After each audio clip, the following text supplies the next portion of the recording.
Welcome back, all our esteemed guests today at the Digital Transformation Conclave 2022. And as we move along to the next panel discussion today, Digital Transformation Building the Future of Smart Manufacturing. I would request our esteemed panelist for this panel discussion to please come on stage. Ms. Surbhi Gupta, Head of Digital ACC Limited, Naveen Nathani, General Manager and Head, IT Projects and Transformation, Hindalco Industries Limited; Udit Pahwa, Head Information Technology, Huhtamaki India Limited; Vikram Karthik, Head Digital Transformation, Mahindra Group Farm Division; Aniruddha Mehta, who is the Chief Information Officer, Prince Pipe and Fittings Limited; and Dr. Ravi Gupta, Founder and CEO, Elets Technomedia, our moderator for this session. I welcome all of our esteemed panelists today at this session, and I hand over the dais to Ravi Gupta, sir.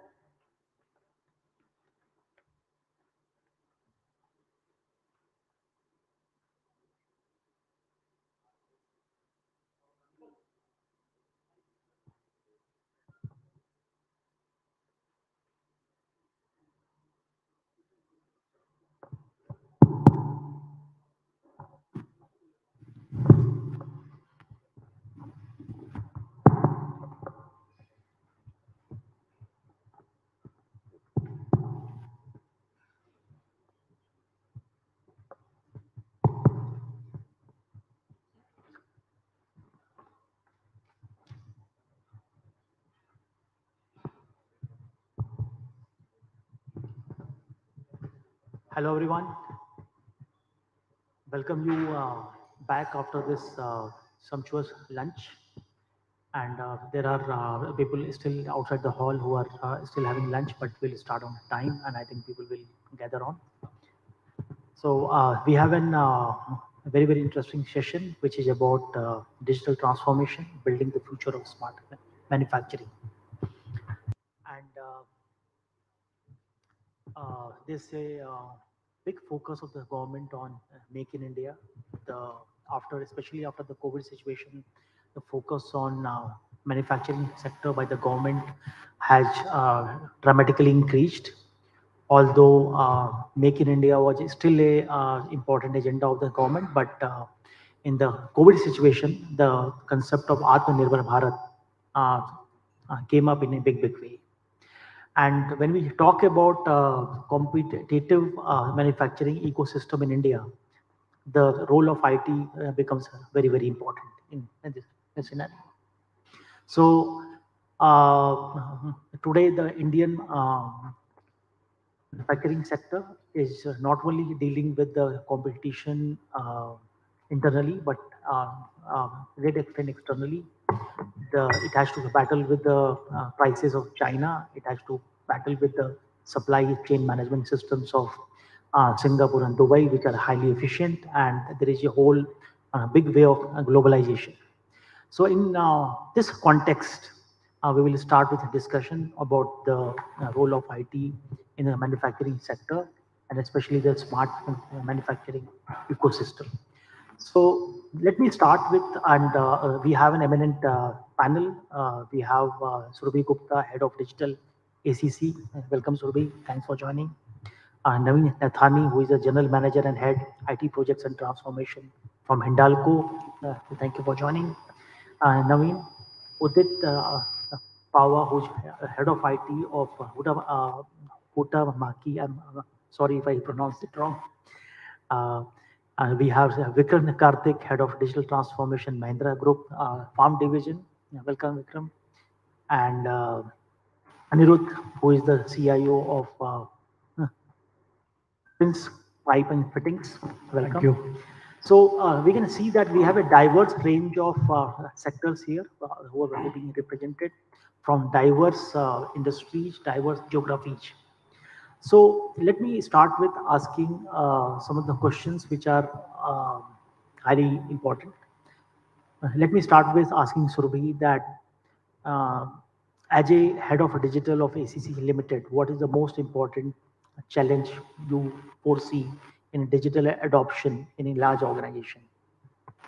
So thanks, Ravi. I think maybe I will start a bit with heading digital. What is it that really in my industry and of course in manufacturing? What are the kind of trends which we are observing?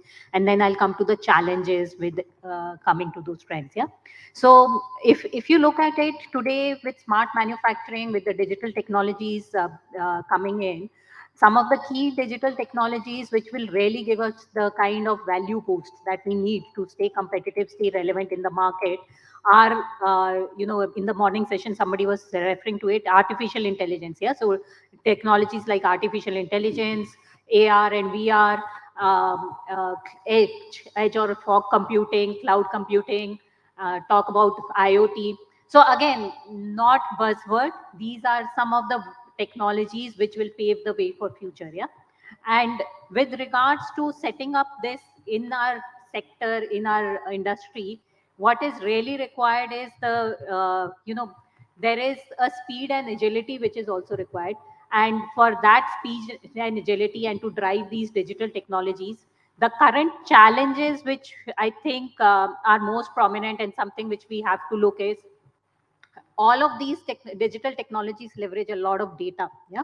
So if we look at data, it has to be consistent and accurate data. Today we are struggling with capturing the right amount of information at the right time with the right accuracy. Sometimes we are able to capture it, some places we are not able to capture it. So putting up the right infrastructure to capture data is one of the key challenges which we face today, but not an unsurmountable challenge, but again something which we'll have to ensure to have or pick up speed with the technologies.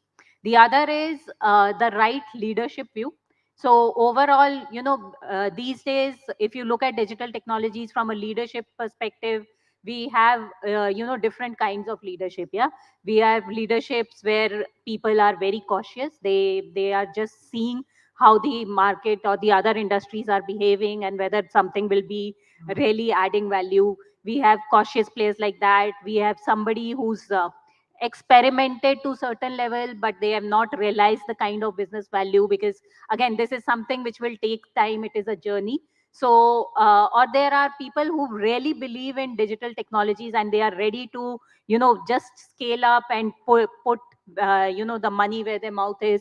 So you have people like that. So again, a very right kind of leadership view is something which will enable a faster adoption of digital technologies, I feel. And I think one of the things which I cannot stress enough, the challenge which we face is the right skilling of people. Yeah. So we have to have people who are conversant with the way the technologies are changing today. More and more, at least in manufacturing sector where it's operationally intensive, we find a lot of people doing a lot of manual and repetitive jobs. Yeah. And that in the future will not, those jobs will not exist, because those are some things which will be picked up by automation. It will be picked up and done by machines. And that is where I think reskilling our workforce, the transformation of the talent is one of the biggest things which will help us drive the digital transformation and sustain it for longer period of time. So you have, hello. Okay. So yeah, hello. So I think you highlighted the various trends and you highlighted the challenges. And one of the challenges you talk about the right skilling of people, Yeah. upskilling of people, Yes. right? And let me request our next speaker, Naveen and Nathani, that what are the trends and challenges you are seeing in your vertical, your industry? Sure. I hope I'm audible and everyone can hear me. Yes. Okay, great, fantastic. Hi everyone, good afternoon. I know it's a heavy lunch, a beautiful, sumptuous lunch. I can see some people dozing off. But nevertheless, I think we'll try to make this as relevant and as interesting as possible. Um, so when I specifically talk about our industry, which is in the metals and mining, I come from Hindalco, which is a leader in aluminium, And just some fun facts here, what aluminum is all about. So aluminum can be recycled in number of times. Okay, so that's something which is very powerful considering the kind of sustainable environment that we are kind of building up for our next generation that is there. And just some statistics out of this. Last year, one of our subsidiaries, Novelis, which is one of the biggest, which has one of the biggest recycling plants, recycled 75 billion cans in 1 year, uh, which is quite massive. Considering the kind of scale that we are kind of looking at. And therefore, I think I will talk about the themes per se, the challenges that we are facing. Um, so one is definitely there is a regulatory um implication on the entire ecosystem that is there, and therefore we are defined heavily by how the regulation is changing. And the second thing is about the dynamic environment, which is primarily coming in from the customers that are there. So the customer demands are changing. I'm sure that we all are looking forward to the Amazon Prime Day sale that is coming in, right? So that's the kind of pull that we have been able to get from brands like this. So customer demand and sustainability, these are the big themes that are basically driving the challenges as well. And therefore, PwC had published a framework called as a 5R framework. Not sure if some of you would have kind of seen it, but a very interesting framework. I would urge all of you to go back and look on that. And that 5R framework was all about record, reduce, replace, report, and reanalyze. So those were the 5R framework that is there. And therefore, all the challenges that we are having today are around these things that is there. Surbi has already spoken about all the various areas, that are kind of driving. But I think one thing that is increasingly being seen by leaders, that agility is the name of the game.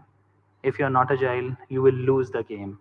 And therefore, just before for the panel, we all were just sitting across a small round table, and we were just kind of conversing, and we were talking about what's really kind of game changing. And therefore, what is game changing is really the approach, how people are approaching.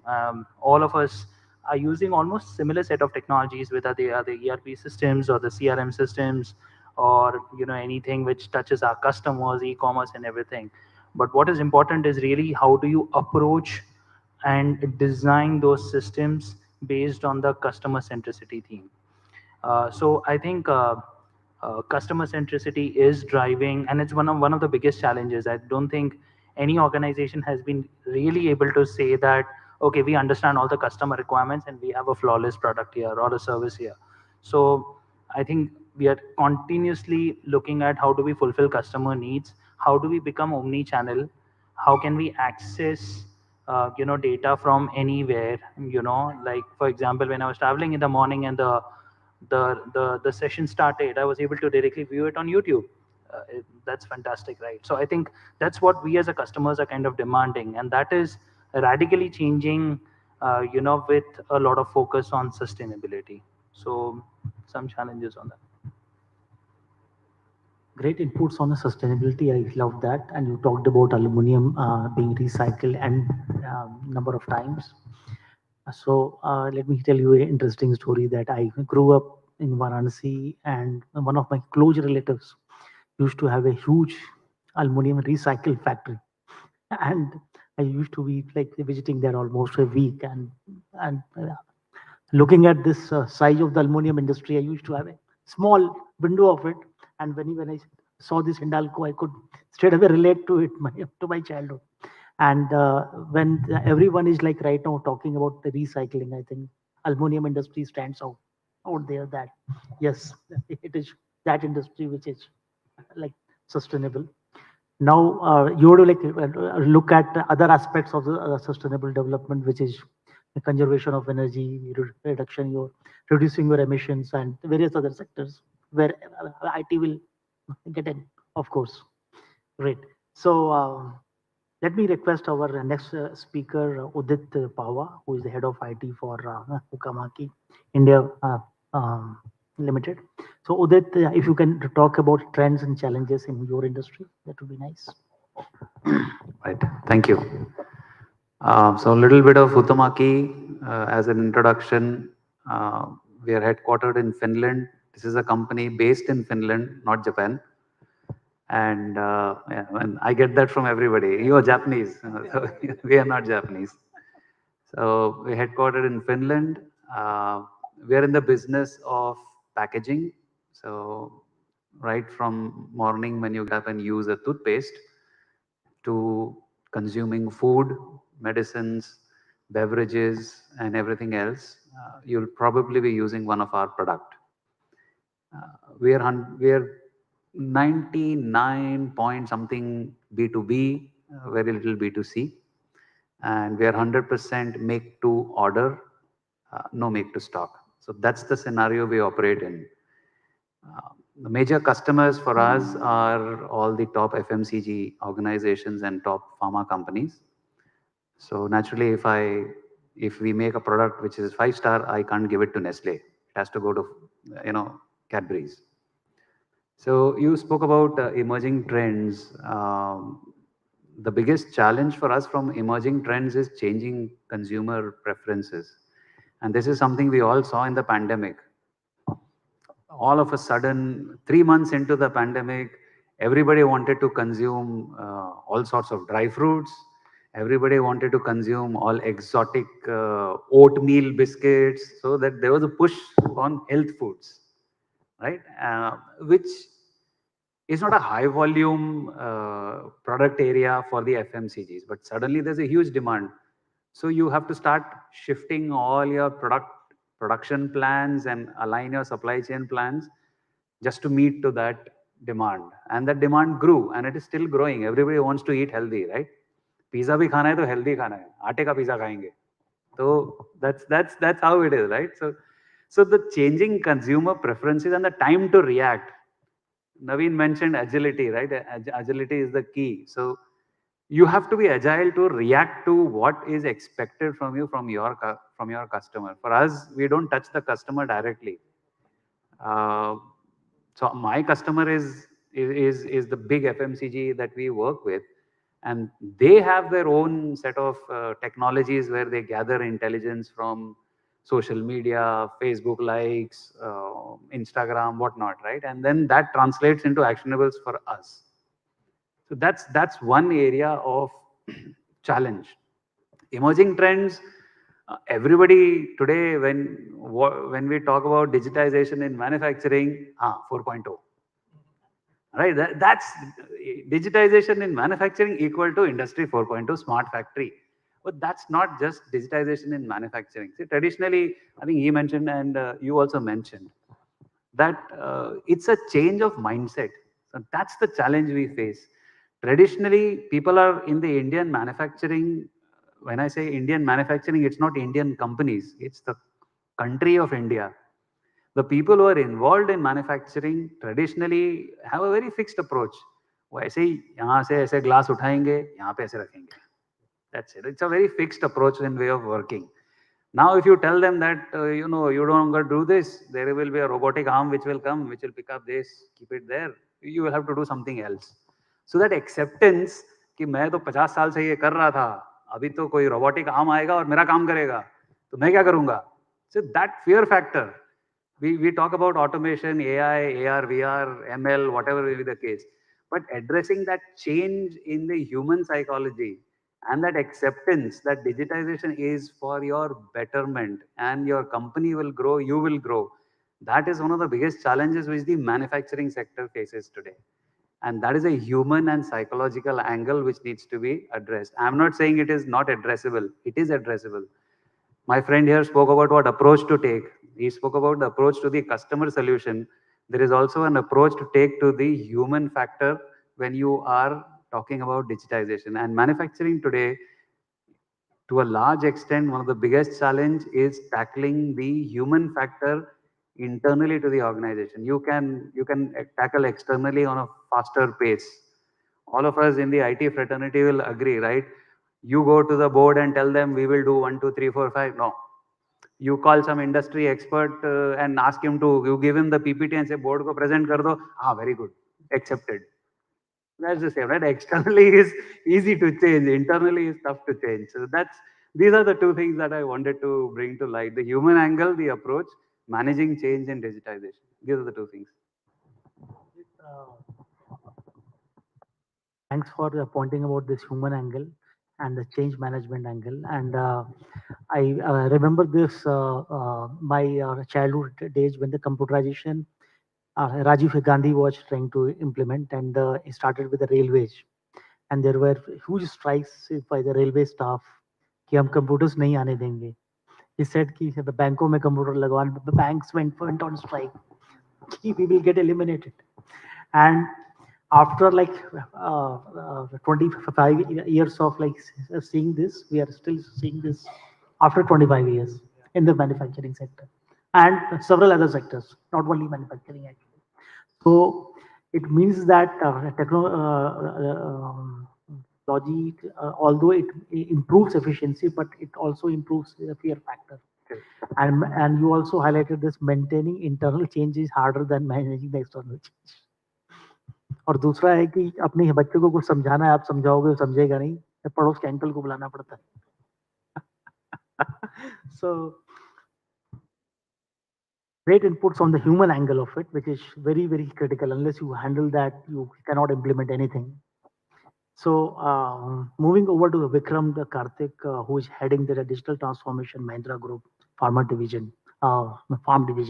So I think we have heard about the ACC, the cement industry. We heard about aluminum industry. We heard about FMCG packaging, and let's hear about farm industry.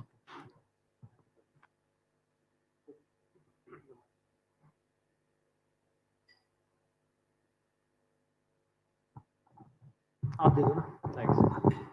Hi, thanks Ravi for the and thanks to every one of you for the segue into. Keep this nearby. Yeah.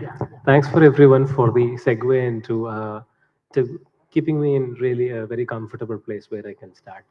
Right. So I drive customer experience and business acceleration, and that's fundamentally all of what you had already iterated.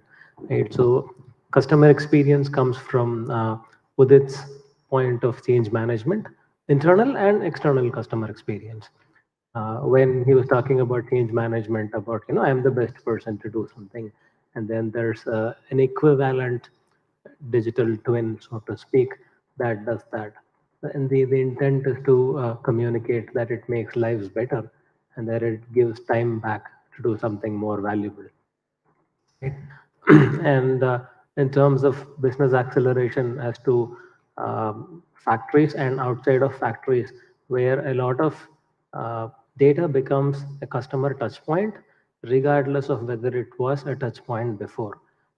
For example, ethical labor workforce, right? And then ethical mining, and then everything becomes a supplier touch point with respect to carbon accounting, with respect to child labor, with respect to how responsible an organization is in creating jobs in a tier 4 location or closing down a plant which is not that great operationally.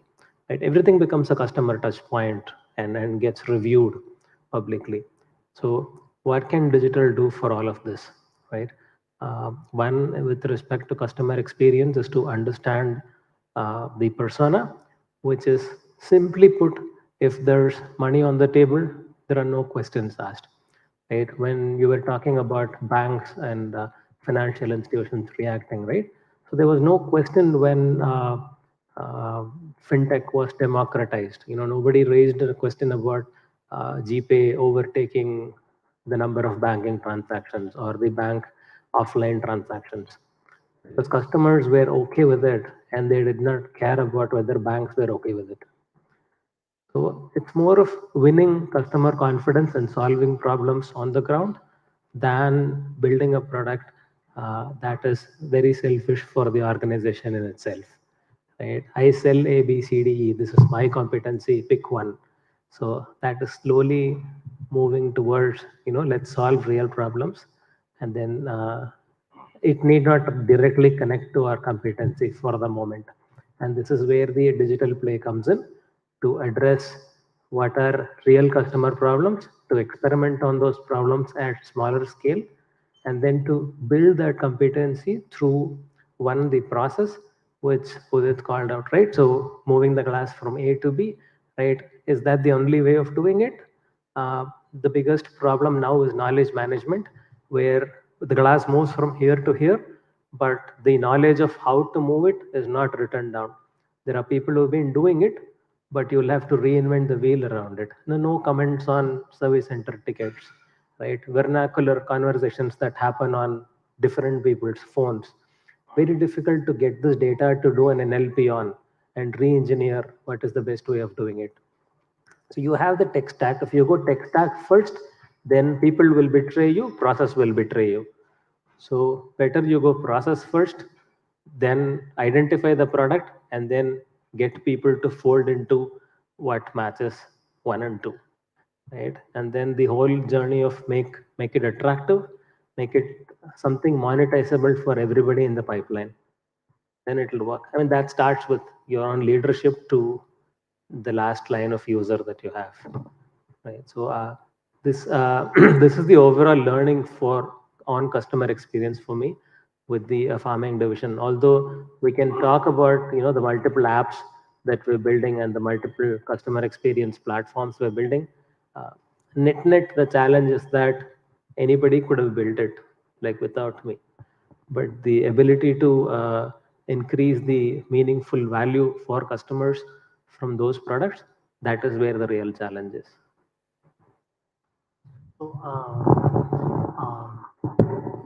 thanks for bringing this customer focus here, Vikram, and the whole area of how to analyze the customer needs and customer demands and how do we service them efficiently.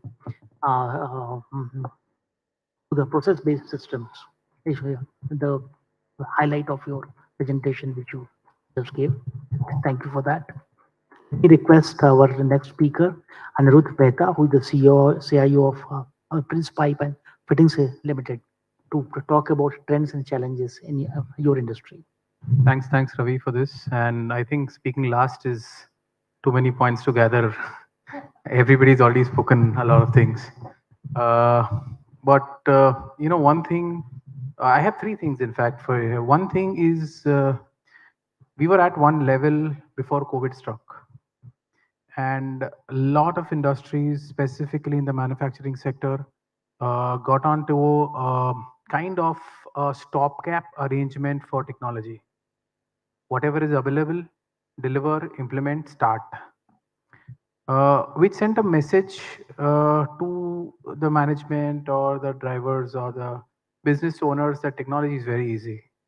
Whatever you do is very easy. So that understanding now has to change. And that is a kind of a challenge I think everybody would be facing today. Which also leads to a situation where a lot of people think that the business is tech savvy right now. We are digitally at industry 4.0 and we have everything. But that was a stopgap arrangement. And, there is a unlearning also which is required beyond COVID right now. And that's a very important thing which I would say and I am experiencing currently also. The second thing which I want to bring onto the table is specifically with manufacturing industries, ROI on technology. When it comes to manufacturing industries, there is always a question which is asked to technology is what is the ROI? I would rather put in a manufacturing line, or I would rather extend my plant and have a higher production rather than implementing technology, which is a serious challenge because there is no answer to that. We can say in long run, technology is something which will bring you to a great platform, which will enable higher order of work. Like what he said, moving from here to there, if I have an arm, I will use that person's experience who's been moving that glass from this place to this place to actually tell me how does the technology arm need to work. And that's a higher order work that that person can do, which no consultant from outside can do for me. I will definitely need people internally to do that for me and change that. This is the second thing which I want to bring onto the table. The third thing which I would want to say is a very crude question which I think everybody faces in India, is when it comes to technology. अरे 7-8 हज़ार में मुझे आदमी मिल जाएगा महीने में काम करने का. Why the hell should I get in technology? And I have enough number of people to stand in my manufacturing unit and deliver. Why technology? And I will be getting enough people. So I think that's where India is separate from the world or the globe, where the valuation of people is low, which is very sad, but that is the truth. And I think we as technology leaders also need to work in that direction and amend that or work around that. Thanks.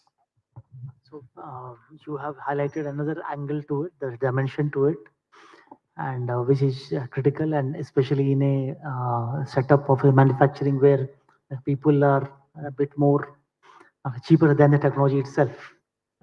Like getting a good SaaS product will be actually much more expensive than the salary of the person. So it's a yeah, so it's a interesting situation to be in.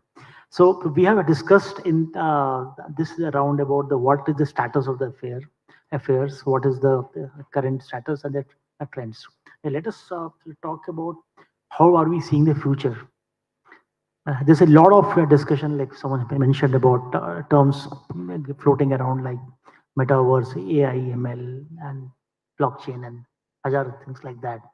So, do they really matter to the manufacturing sector at all? Are they of any relevance, or they are like just hype? We are just hyping around it. So, let me ask. Let's start with Surabhi. That the new buzzwords in IT, do they really matter to the manufacturing industry?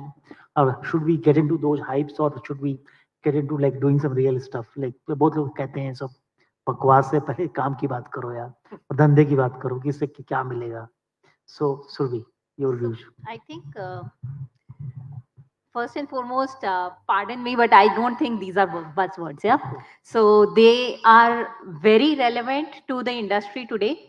I think why people still think they are buzzwords is because they feel that it's not something so much relevant, or they cannot foresee the value which can be created from them. And I think to Anirudh's point, he very rightly said, because this is something which I faced in my own organization also.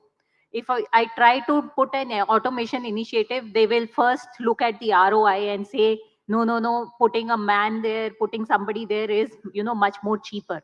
But I'll pick up an example. Yeah. So we have recently in most of our plants started doing inspection of all our equipment with drones. Yeah. So initially it was an unsafe practice, for it was done manually. It was unsafe because people had to build large scaffoldings. I do not know if you guys are aware about a cement plant. We have huge silos, etc. So they have to go inspect over the silo in the various other areas. There is something called cyclone again. So quite unsafe areas. And this is where a, if you look at the cost of getting a drone, you are doing it a run, we started using some partner for drone as a service. So the costs were still not very effective as a ROI. Yeah? But that was something which added value because it gave a safe environment for people to work in. It gave a time efficient way of inspection, because with drones, somebody sitting in the control center could actually see the entire video feed, and they were able to see what is happening. So it was very much controlled, and it was very time efficient in that way. And this was suddenly, which all the plants, then they said, all the sites that we spoke to, they suddenly wanted it, and they said, yes, we would want this technology to be part of our teams. Secondly, we implemented, again, in one site, we implemented a robo lab, which is for automated quality control. Yeah. Again, whatever was quality control, we were used to do sampling at a particular frequency. There were manual errors. There were some things identified. This robo lab was able to automate the entire quality control process. Now the quality head of the plant, he himself said that, I see a vast improvement in the ways of working, how it is actually helping people who were actually doing that quality checks. Yeah. So these are just examples of automation. But we have done something, there would always be resistance, because I think somewhere or the other people do not grasp it in a very detailed fashion, that how technology will help. Just one other quick use case which I would want to point out, because this is where AI comes in and people start talking about AI as a buzzword. So it was a machine learning use case, which is a subset of AI. So what we did was, in the area of predictive quality, now whenever we produce cement, it's produced in a particular quality range. Yeah. So there is something called cement fineness. You have to produce the cement in a particular fineness. Now, what we did was, we tried to automatically control the parameters of the process to ensure that we produce cement in a particular range, and to narrow that range further. It gives us savings in electrical energy. It gave us more throughput of the cement. Overall, as a process itself, it was appreciated by the people at the plant. And suddenly there was a pull created again from the plant. They said, no, this is something which really helps. Initially, when the first time I had given the idea, they said, no, we are already working very well. The systems, the processes, we actually are quite within our quality parameters. There is no change required. We produce it. So I think it's more about giving them the overall view, the overall picture, so that I think people understand. And I think there was a fear factor, the point which was mentioned, that is definitely a reality, because they somehow think that if we do any kind of, we bring in any digital technology, it will somehow cut down my work. But it is about not cutting down, but improving the work which you are doing today. You are just, you know although I don't use collared anymore, blue collared and all that, it's not really a good way to say things. But it was a term which was more like, to classify people that, they are more labor intensive, or they are doing a particular type of work. But now we are changing. So the people in the plants would maybe one of the best skilled people, if you really look at the from the shift of technologies. Yeah. So they would not be blue collared anymore. I think they would be much more intelligent than any white collared person, or we people sitting in the head office. Yeah. So I think this is where we there is a lot of coaching which needs to be given to for everybody to understand that digital technologies is not about we are talking smart manufacturing. Of course, it's a smarter way of doing things. Avoid things which are becoming redundant, which can be, when we put machines, it's always everything which is manual and repetitive. That is the one which we are moving out. Yeah. But we are actually giving more decision oriented work, more collaborative work. And this is where people who are on the shop floors can in themselves become leaders. Yeah. So they are the ones who will point, I think, to what Anirudh was saying. Rather than moving the glass, observe what is your experience in moving the glass and see some insights which can then be built into a solution. And you are then now driving a decision. Yeah. Exactly. So that decision intelligence is the one which will become one of the key skills of future. Yeah. So this is how I think, when we talk about future trends, this is where, our workforce will transform itself. We are also thinking, I think the guys mentioned it already, but we need to think value rather than think tech. So technology in my mind is always 40% of any transformation. Yeah. The rest is the people, the process. And people are the core. We have already talked about people. Don't think tech, think of the value which can be created. Again, to an example, we have recently implemented, again, one of the foundations, we say data is the new oil, data is the lifeline of industry 4.0, or what, there are always things like that. So are we capturing the right data from all our systems, from our plants? Yeah. So that is, as an investment, if I look at ROI, I do not have an ROI for it. Yeah. But that is something which is foundation. So some of these foundations need to be built in to ensure that we can leverage on the digital technologies. Yeah. So again, think value in, which can be created rather than thinking tech, and think people, not tools. Yeah. So, and the third thing which I would say is, assess yourself where you are now.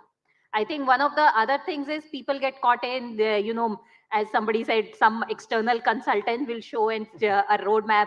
I've also had McKinsey come in, and other players come in, and they have shown a big 1,000, 2,000 crore kind of overall savings which can be achieved. Yeah. I think it's very necessary to plan out your roadmap, really assess where you are today, and see from there on if you have set your foundation right. If not, I think a lot of industries today are not even having the foundation right. Yeah. So we need to see that we have the foundation right. And once we have the foundation right, what are the small bits of areas where we can start small, pivot fast, and we can realize some value, and then we make it operational. So in day to day operations, we implement what we have seen so far. Yeah. Great inputs, the Surabhi. Thanks for great examples of drone, great examples of value over technology, and how to actually think about empowering that blue collar workers itself. That instead of like taking away their jobs, actually you are making their life easier. So I think you have talked about how you internally sell the technology, uh, right? So let me request our next speaker, Naveen Nathani, GM from Hindalco, that your experience of how do you sell technology internally and how do you actually create value? Uh, okay, so I think it's a great question, and I think all of us are actually fighting that war. I think we all know the fact that how difficult it is to convince our board and senior leadership team on why we should invest in technology versus humans. We spoke about that, right? So just touching upon where Surbhi left, man and machine have to coexist. It's a fact. It's a reality.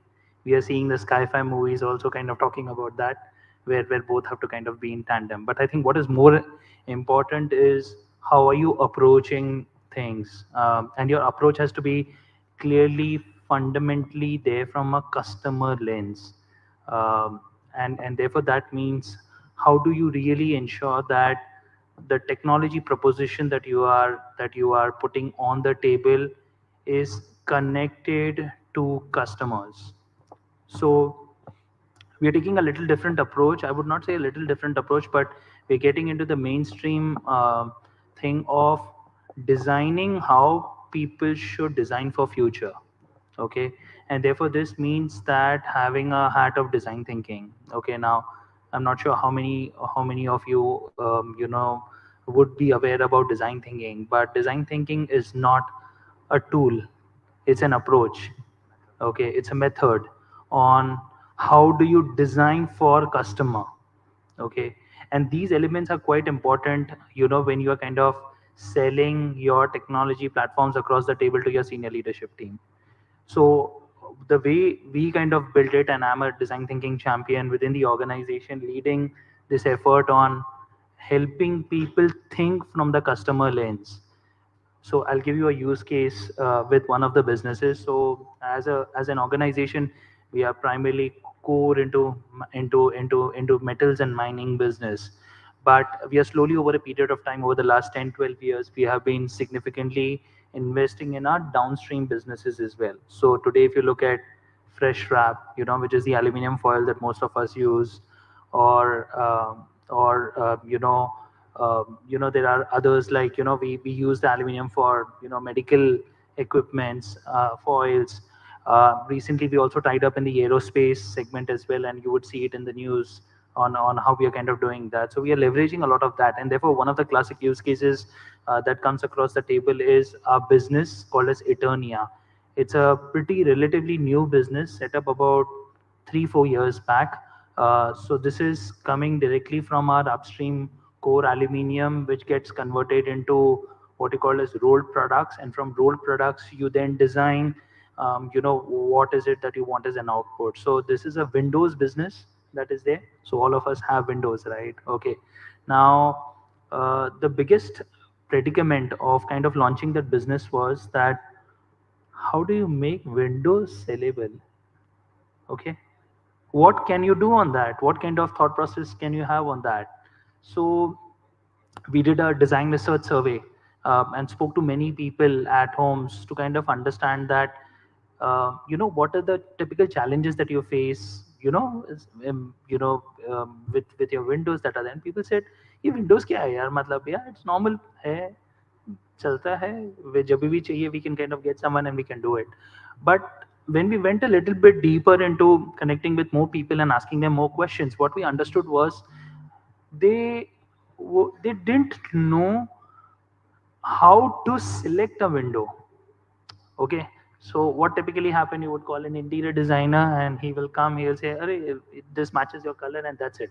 But no one would kind of go a little further to really understand the intricacies of how a window is designed. Okay, so the specifications of the window design are based on a lot of factors, such as which part of the country you stay, on what floor do you stay, what direction does your window face. Okay, do you get heavy sunlight or do you get a lot of rain? So there are multiple factors that kind of decide that, and therefore we understood that this was one area where people really didn't know that how do they check the window performance. हम लोग गाड़ियां लेते हैं, right? All of us, we do a test ride. हम लोग test ride लेते हैं क्या विंडोज का? No, right? That guy comes in and just fits in and kind of goes there. So we said that we want to make it more relevant for them, and therefore what we put is, we implemented this design thinking principle, and we came up with a framework called as Viva. Now Viva is basically a framework that helps us to understand a window performance. So like for example, as I said, there are certain parameters that are there. Once you input those parameters, it gives you a range of products that you can select for your house. Whether it should come with alloy plus aluminium, pure aluminium, and there are multiple other things that are there. So things like that were was one of the biggest eye openers for us. That gone are the days when people would just buy things, customers would just buy what is given to them. Today, people and customers kind of want to look at a long-term performance of these things, and they want to have some kind of a number or a metric. I think Surbi spoke about assessment of the current performance, that is their baseline of that performance. So that's how we are kind of changing the dynamism of measuring window performance, for businesses that are there. And therefore, when we positioned all of these things across the board and with our leadership team, definitely the wider group, they really understood that what we were kind of hitting upon. And luckily, I think the business is garnering some good numbers, and we are positively kind of looking forward to change the way. So it's like how Uber has Uberized, we want to eternize. Fantastic, fantastic. So you have highlighted that how design thinking brings a total different perspective, and you are solving that complex problem in a very, very different way, customer centric way, which also like gives you great numbers in terms of business. Thank you for the great example. Let me request Udit Power to talk about your industry and how are you like looking at creating value, and how IT like using IT to create value for your customers.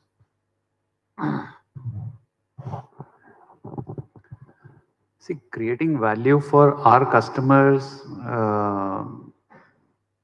there is indirect value, right? So there is a lot of focus on sustainability these days. When we talk about sustainability, the first thing that comes to mind is don't use plastic.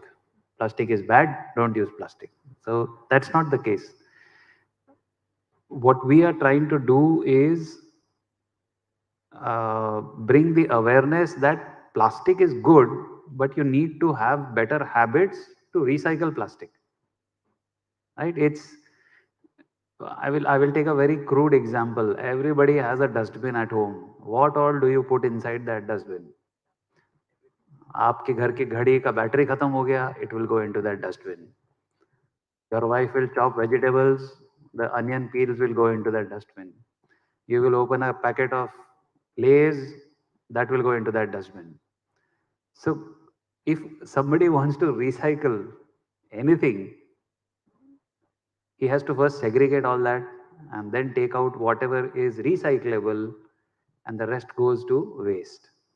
So this is where people like us, each individual, need to change our habits. I'm sure at some point in time you all would have visited overseas in developed countries. If not, you would have seen in movies. I've heard Japan has got 5 different dustbins. I used to see 4, and I've heard Japan has got 5. So there is one dustbin which is specific for the purpose. If we are also coming here, so we are at 2, wet and dry, right? So even within wet and dry, we've reached 50%. When people ask me, I say we are 50% there from the west. We moved from 1 dustbin to 2 dustbins. So it needs to be 4. So the point I'm saying is the emerging trend for us and how we're trying to add value to the customer is bringing that ecosystem of recyclability. So a lot of investment from our industry is part of it is regulatory. There is a regulation called as EPR, which is Extended Producer's Responsibility. Unilever does not make wrappers. We make it for them. So as an extended producer of that product, I am responsible for certain sustainability gains. So one is we are investing heavily into structures that can be recycled. For example, I spoke about everybody brushing your teeth with toothpaste in the morning, right? Somewhere around, I think 85 or 88, if everybody remembers, I'm sure everybody will remember, the toothpaste used to be a very hard tube previously. These guys were in good business, right? Because it was pure aluminum.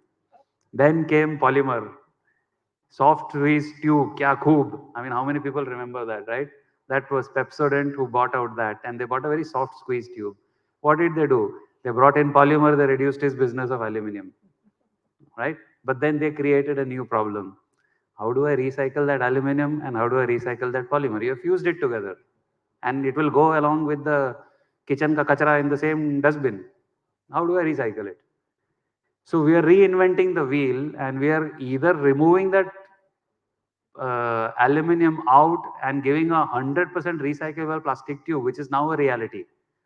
So you will not realize that as a consumer, that the tube that you have used and discarded is 100% recyclable now. So that is one way where we are investing heavily into products. So there's a lot of science and physics and chemistry behind this.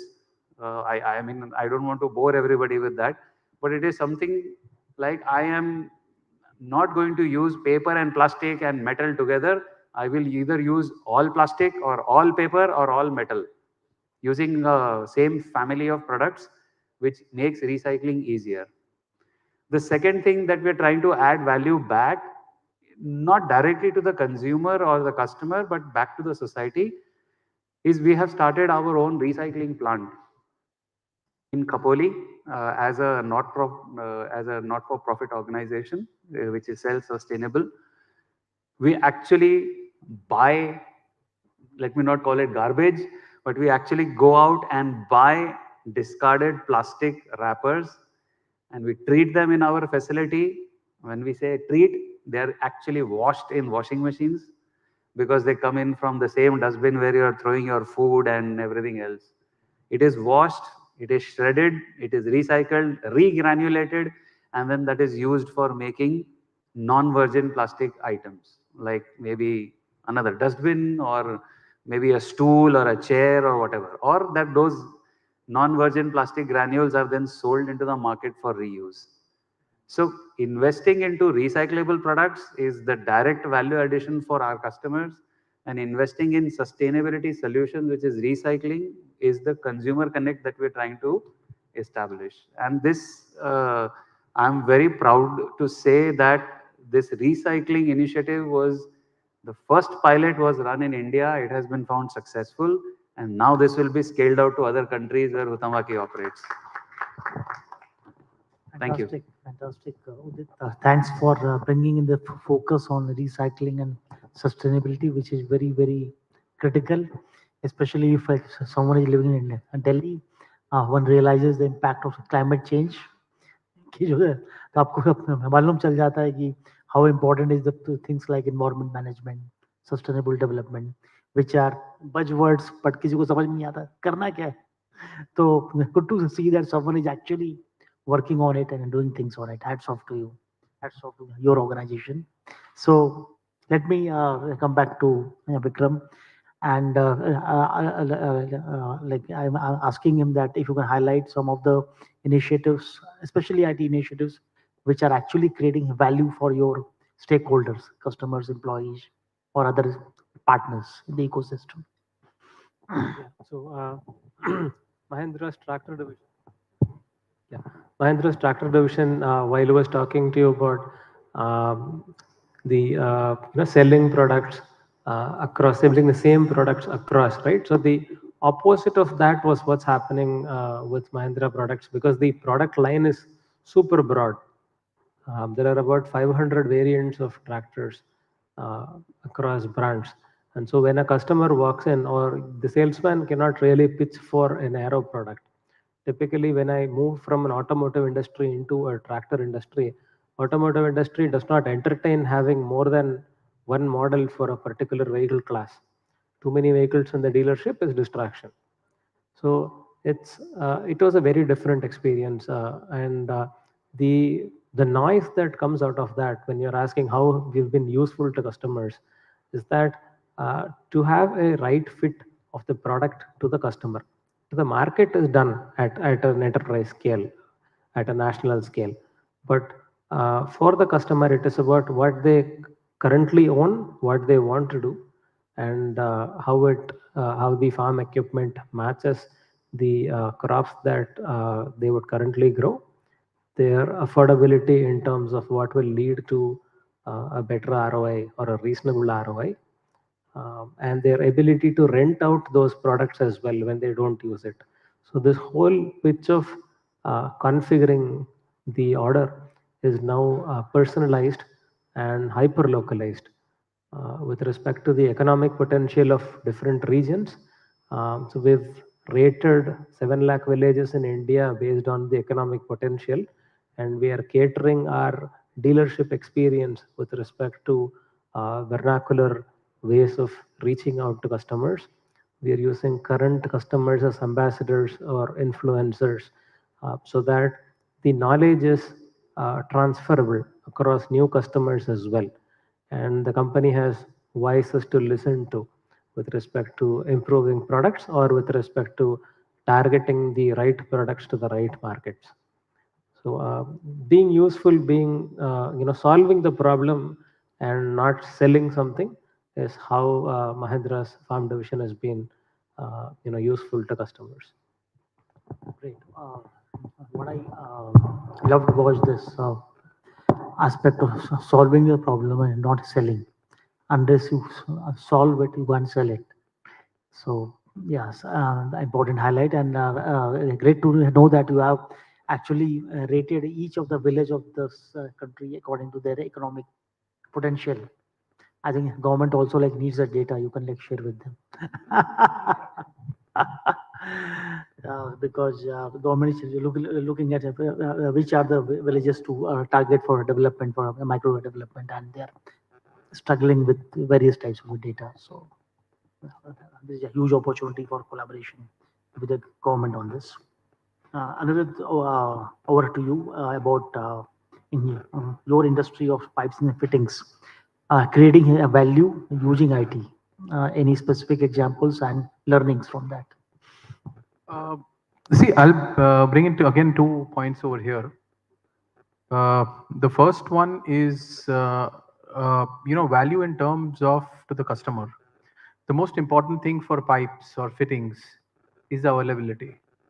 If I walk into, or my plumber or whoever is going to purchase, I will never go and purchase a pipe, but my plumber or my builder, whoever is going to go and purchase the pipe, will never ask for a brand.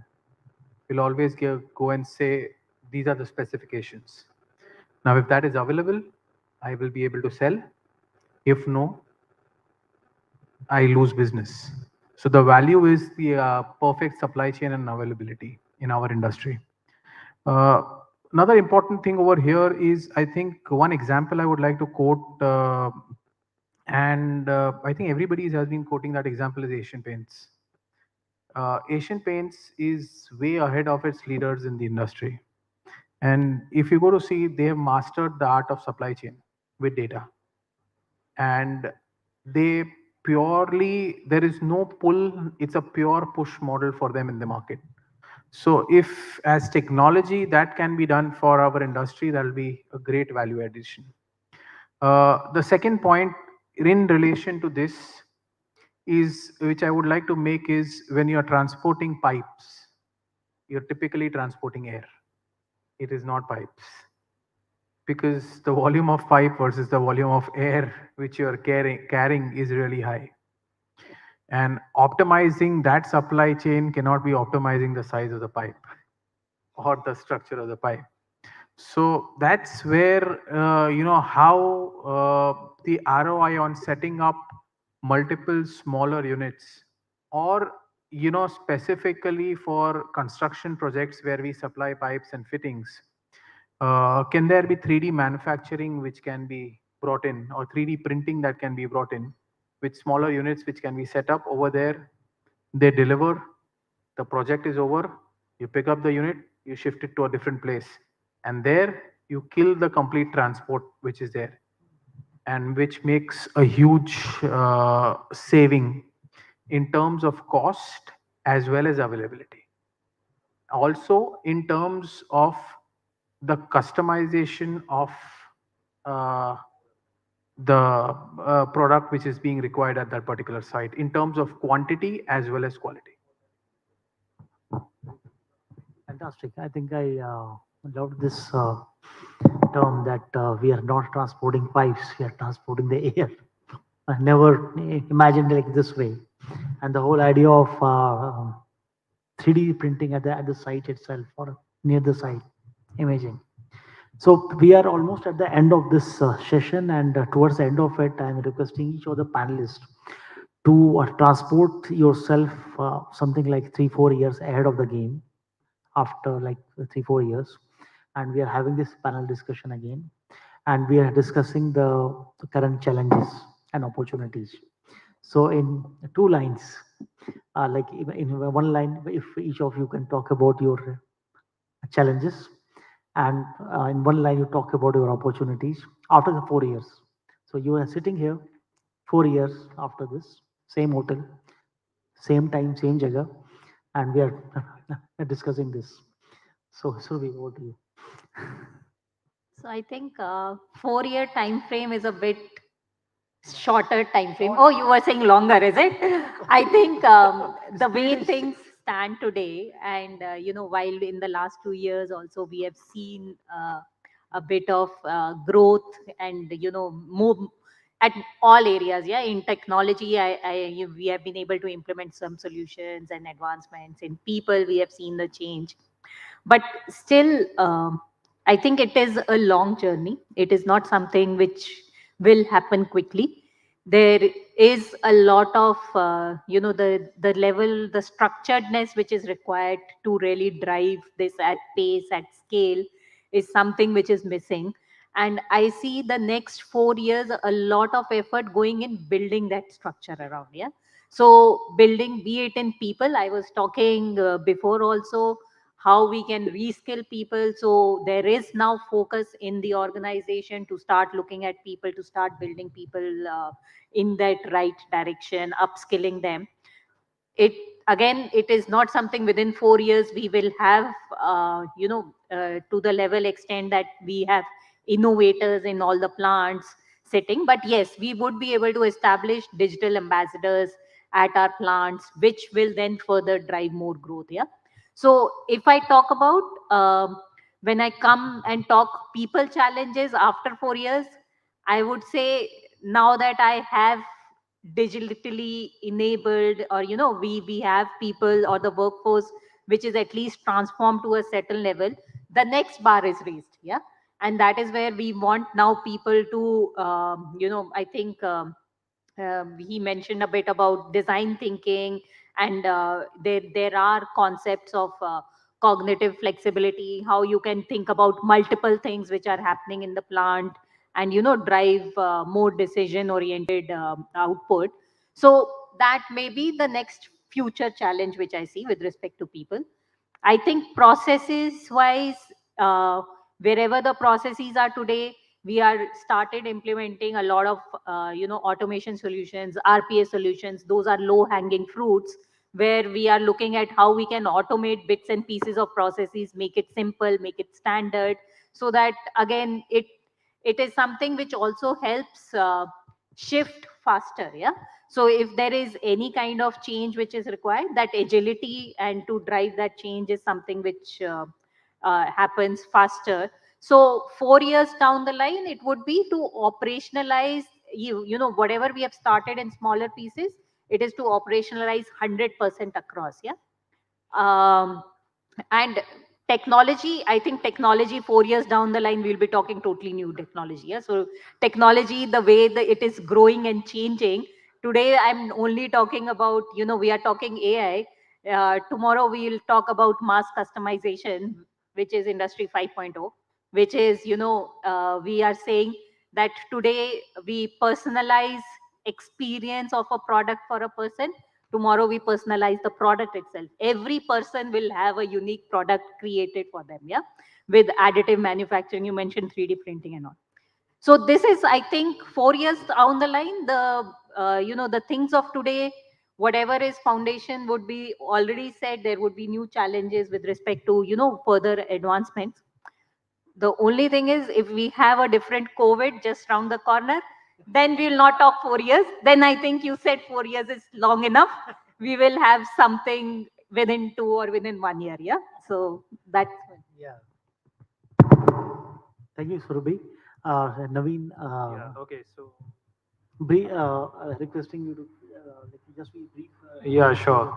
So I think maybe 4 years down the line, I think what we would get into a new phase of what we call as IDO, intelligence driven organizations. I think that's how things are going to change with the onset of data and everything coming in.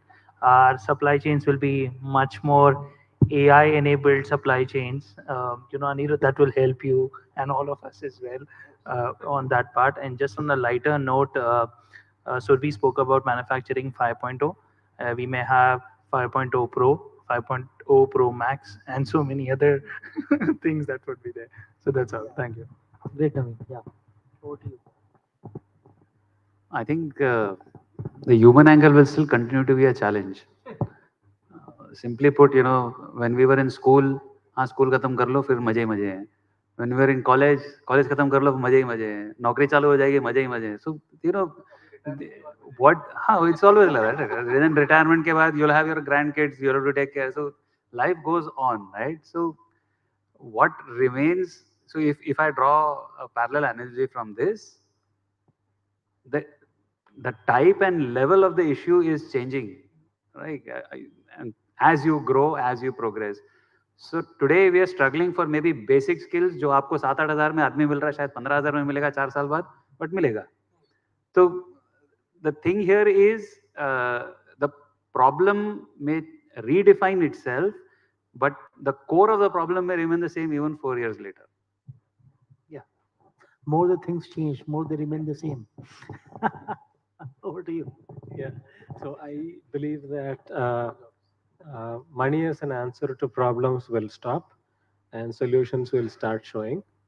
So it's more of like not a coin operated machine, right? All our life. So it's so I think that the ecosystem that we create over the next few years will become the platform which will think of the whole world as a low code platform, where you start building your own niche, you start creating your own YouTube channel, start generating videos out of it, right?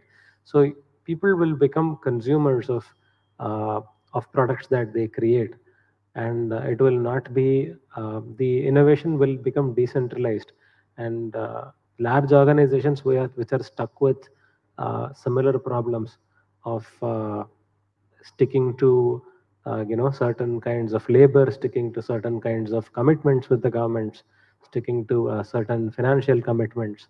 So all of this will reduce, and the solution part of it will become decentralized. And the companies that make the most money will be the companies that created these platforms, like Facebook or Metaverse, or people that created bread. Those people will learn the most. Great inputs. Great. Fantastic. Yeah. Over to you, Anirudh. Hello. So I think one thing which I definitely will make sure is I don't stay last on the panel, because then I don't have points to say. But on a serious note, the challenge as well as the solution for technology is change before the change changes itself. समझ नहीं Change आया. हाँ. before the change changes itself. Yeah. Okay. Yeah. Fantastic. क्या conclusion दिया है, बहुत अच्छा है. Thank you. So let me conclude this session here, and thank you all the panelists. I think I enjoyed this discussion a lot.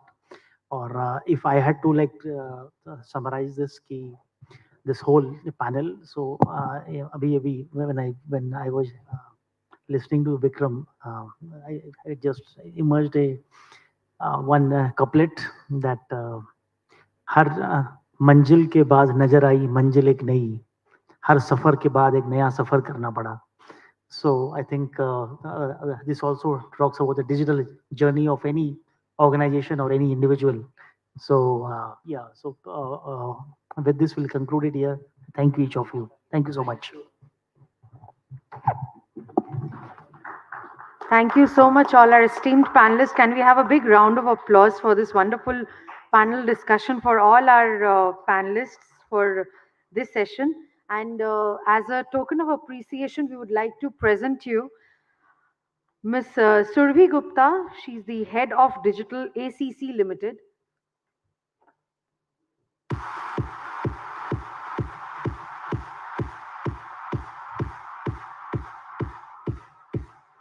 Naveen Nathani, General Manager and Head IT Projects and Transformation, Hindalco Industries Limited. Udit Pawa, Head Information Technology, Huhtamaki India Limited.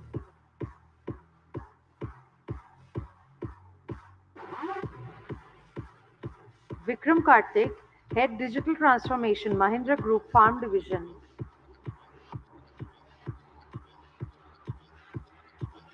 Aniruddha Mehta, Chief Information Officer, Prince Pipe and Fittings Limited.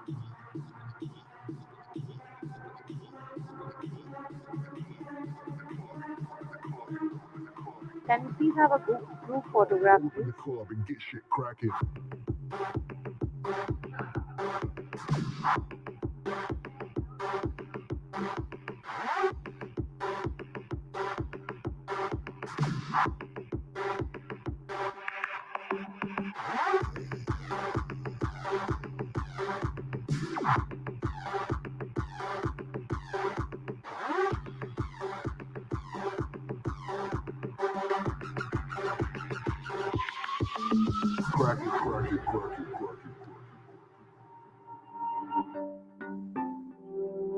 Elets Technomedia Private Limited is Asia's and Middle East's premier media technology, research and knowledge consultancy organization. Since 2005, Elets has been publishing monthly magazines on the governance, banking, finance, education, health sectors like BFSI, eGov, digital learning, and e-health.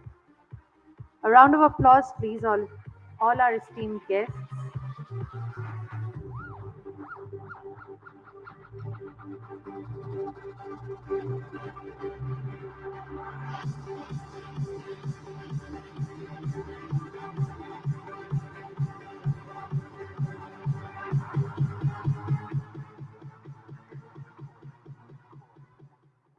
We move on to our next panel discussion, changing role of e-commerce and retail in 2022 and beyond. Can we please have our esteemed panelists on the dais, please? Mr. Sanjay Kumar Tripathi, Chief Digital Officer, Bestseller India.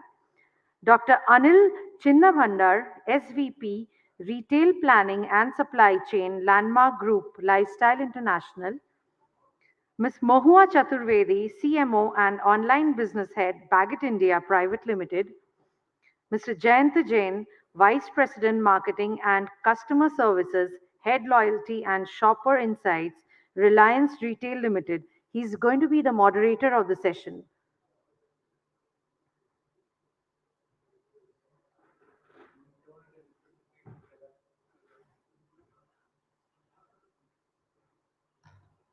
Mahwah madam is she is joining us in some time. Sir, I leave the dais to you, Mr. Jayant Jain. Please take over, sir. Very good afternoon to you all. Can you hear me? Okay, a very good afternoon to you all. I hope this will be an interesting session for you. I've got a panel of very eminent people here with very interesting backgrounds. So we've got Centricity, who's here who's the CEO with Bestseller India. Bestseller, as you may be aware, is into government retail and has about 300 odd outlets across the country. And I think they are now getting into sustainable development as their stated objective. Sanjay himself has about 25 odd years of experience, and he has worked with Hale, Infosys, Rensar Technology, Accenture, and Eureka Forbes before he came. We've got Dr. Anil Chinnabhandar, I hope I pronounced that correctly, who's SVP with Landmark Group. That's the lifestyle stores, 630 odd stores. So I'm sure you are aware of the lifestyle business, which is Home Center, Max, Park, Easy Base, Flash, Fun City. So they are into a whole lot of things. Dr. Anil has about 22 plus years or roughly 25 odd years of experience. And he comes previously he's worked with Future Group, a whole lot of other companies, including Woolworths and a lot of consultancies, and he's been all over the world. He's got a very interesting background and a lot of experience in different areas. My other panelist is Mahwah Chaturvedi. She's CMO with and head of online business from Bagot. She's got about 30 odd years of experience. Is that right? Sorry, so 22 years old. And my mistake. She's been with, started her career, I think, with JWT Mindshare, and she's been with Lodestar, Cara Skincare, the Aditya Birla Group, Cogito Consulting, D-Decor, and Leo Burnett Orchard, Chase Luxury, and a couple of other companies. I hope I didn't leave any out. So the panel has a huge amount of experience in different areas, and I hope we'll be able to, give you some sort of an idea as to what's happening. Before I start with the questions that the organizers would want us to ask each other, let me just share a bit of information. And this is very recent. A very large study across the country has shown that 60% of consumers, and this is covering about 23 odd category of products, which is 90% of all sale volumes. 60% of all consumers are still buying only online, only offline.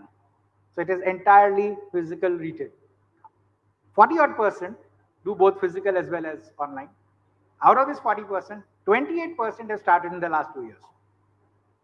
So that's a huge number. I mean, either way, in this country, any number is very large. But 60% of our consumers are still physical retail. That also means that 40% is there in e-commerce. So the question that, what is the changing role of e-commerce and retail in 2022 and beyond is a very interesting one. What do we do with, what is the vision that one would have for physical retail, and what would be the vision that, your companies and you would have had for e-commerce, and the combination and the omni-channel digital retail and whatever. So how will it grow, and what are the changes that you have seen? So I'd like you to share your experience by, in the last couple of years, what are the main changes that you've seen happening across retail, both e-commerce and physical? So I'll go. Start? Sure, why not? So I am not the CMO of Baggett. I currently head the company from this year. Just thought I will, touch base on that. Yeah, absolutely. I think we all know how e-commerce skyrocketed in the last 2 years. I think the big challenge that e-commerce has to answer finally, and with COVID helping it grow, is that how do you become a channel which is a profitable e-commerce channel rather than just a scalable channel? I think it's proved its merit in terms of being a scalable platform, but to be a profitable scalable platform and to be a sustainable business model, I think that's a direction to move forward. Because as a business person, it's very difficult for us to run a channel which is only playing on price, and that is something which we have to, as all business leaders, I think we're all answering that every day. The second thing that's there for e-commerce is what's happened in the last 2 years, more so in India, is the huge emergence of D2C brands. Yeah. So there is, I mean, it's very easy to launch a brand today because you really don't need to open a store and start manufacturing. It's about making it available in Amazon, and you've seen the Thrasio model grow. You've seen Mensa brand become the first Thrasio, which is unicorn. So that whole segment is very big. But at the same time, what's happened is that if you go to Myntra and search for fashion, because I work in the fashion category, you see some in just type. If you type the alphabet A, you see hundreds brands, right?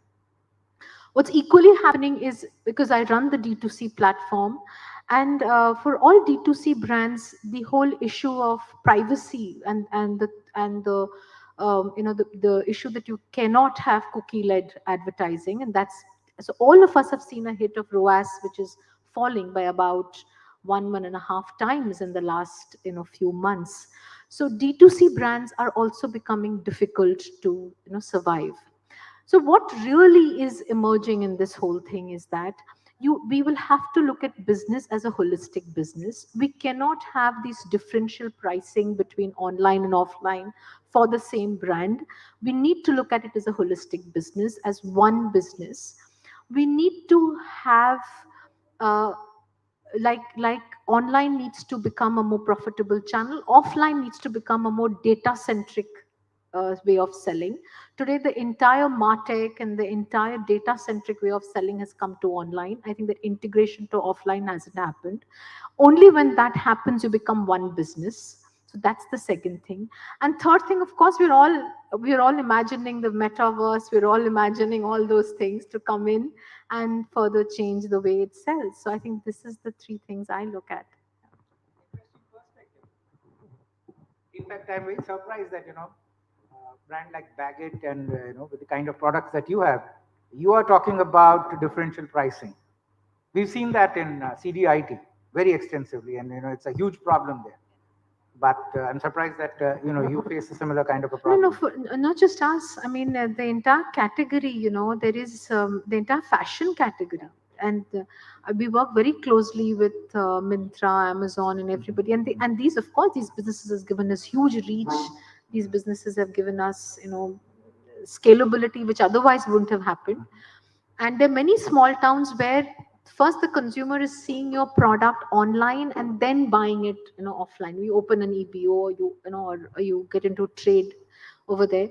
But till we solve this, I mean, till last year I was heading online, so I was fighting for online. This year, because I head the company, I really have to stop wars between the offline team and the online team, because they're warring with each other, and it is nobody's fault. It is a question of huge amount of price wars that's happening. I think the good thing that's happened with COVID is people have become very used to online. So this is the right time for online leaders to shape it away from just a price war. Yeah. In fact, I mean, that's a good time to get both of you in on this particular question. I'll come back to the main question to you later. But do you also see this differential pricing situation happening with the kind of products that you deal with? You're both your businesses are offline. In fact, just as an extension of her view. Not only we have between offline and online, We even have between actually the marketplaces and my own website versus my stores. I mean, it's extended actually because I would have actually given a separate deal to, let's say, Amazon versus Myntra versus Flipkart. And I also want to survive on my own actually portal, right? So it's a different, in fact, level of problem for me. But then I guess, no, we've already addressed some of that because at least from the landmark point of view, we were always very, very consistent in our approach saying that I will not sell at discount no matter which platform it is. I mean, I'm a value player. I'll always provide you value for money. So whether, for example, let's say you're going to buy something on Mac, whether you buy it on Amazon, buy it on Myntra, buy it on Flipkart, or my own website or my store, you would always find the price 99% of the time same. What is different probably is your the delivery approaches and then the delivery timelines depending on which pin code you're probably there and so on. But even that I think we have come a long way in the COVID because we've been able to convert a lot of our actually existing infrastructure into a truly omni. So that's probably the biggest change. That's a phenomenal strategy. I hope others were able to manage something similar to what you've done. Sanjay? So, I think what Mahwah identified was a challenge, is a challenge, and probably would continue to be a challenge. And every organization is finding different ways and means to handle this challenge. Before COVID and during the COVID, the perception of our .com site, the perception of the products being sold at likes of Myntra. So we are into high fashion retailing. Uh, we own brands like Jack and Jones, Veromoda only. So then the perception was that these are the platforms where you get discounted, maybe 2 season old merchandise, and that was a challenge with us that we wanted to change that perception. We wanted to change that perception of the customer that they should go to Myntra or they should come to my .com site only when they want 50%, 60% off on the product. And that's when the Omni game, the Omni solution, which changed the game for us. When we integrated our inventory of the warehouse with the stores. So as of now, today, if you talk about you go on Myntra, then you find the full stack inventory of warehouse where it is the old plus new, and mostly in the store it is the latest season merchandise which is there. So once we made that the product mix, right, the merchandise availability to the customer, we realized that most of the customers were actually not looking for discount. When we started offering the latest season merchandise without discount, and we were completely wrong on our perception that you will get only discount seeking customer on the website. We started selling fresh, and I proudly say that today if you talk about 25% of the contribution what we sell from our .com website and Myntra, that is the fresh season merchandise. So I think we sealed the game there. Second problem, you said the differential pricing, which happens on Myntra, which happens on our .com site, and you said it rightly, right? It is not offline, online. Online, there are Agio, there is Myntra, there is a Flipkart. Some are feeding additional to their discount. Some are basically in our captive site where we are running the event. I think we took a very hard decision that if the same merchandise is available at a store, let's give that power to the store. And there was a war, as you said, online and the store operations fighting that, the customers coming and saying that why should I buy from you, right? You said the same product is available at 20% cheaper compared to the store price.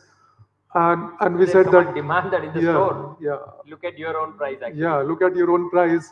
And that's where basically we took a hard decision and we give that power to the store that go ahead and offer the customer price match. Yeah. In fact, just to So price match. If you find the same product on Myntra, on Agio, on my site, and if the same product is available in the store, and you can ask for a price match, and we gave that power to the store. There are not so many incidences, but the confidence to the store, right? That gives them boost that they can actually convince customer, and if the customer is going off because of the discount, they have that power, and with that they can fight that war. So I think we also realize that you cannot focus on one channel, because we accept it or not, both physical and digital, they're gonna stay, right? How to make sure that there is a proper synchronization, there is a proper harmony, and you cannot grow one at the cost of other. Both has to grow. So we have to figure out ways and means, and That's true. In fact, most of the larger retail organizations, we've had this situation where e-commerce tends to, competing with the largest e-commerce, player that we have, which is far too much into deep discounting.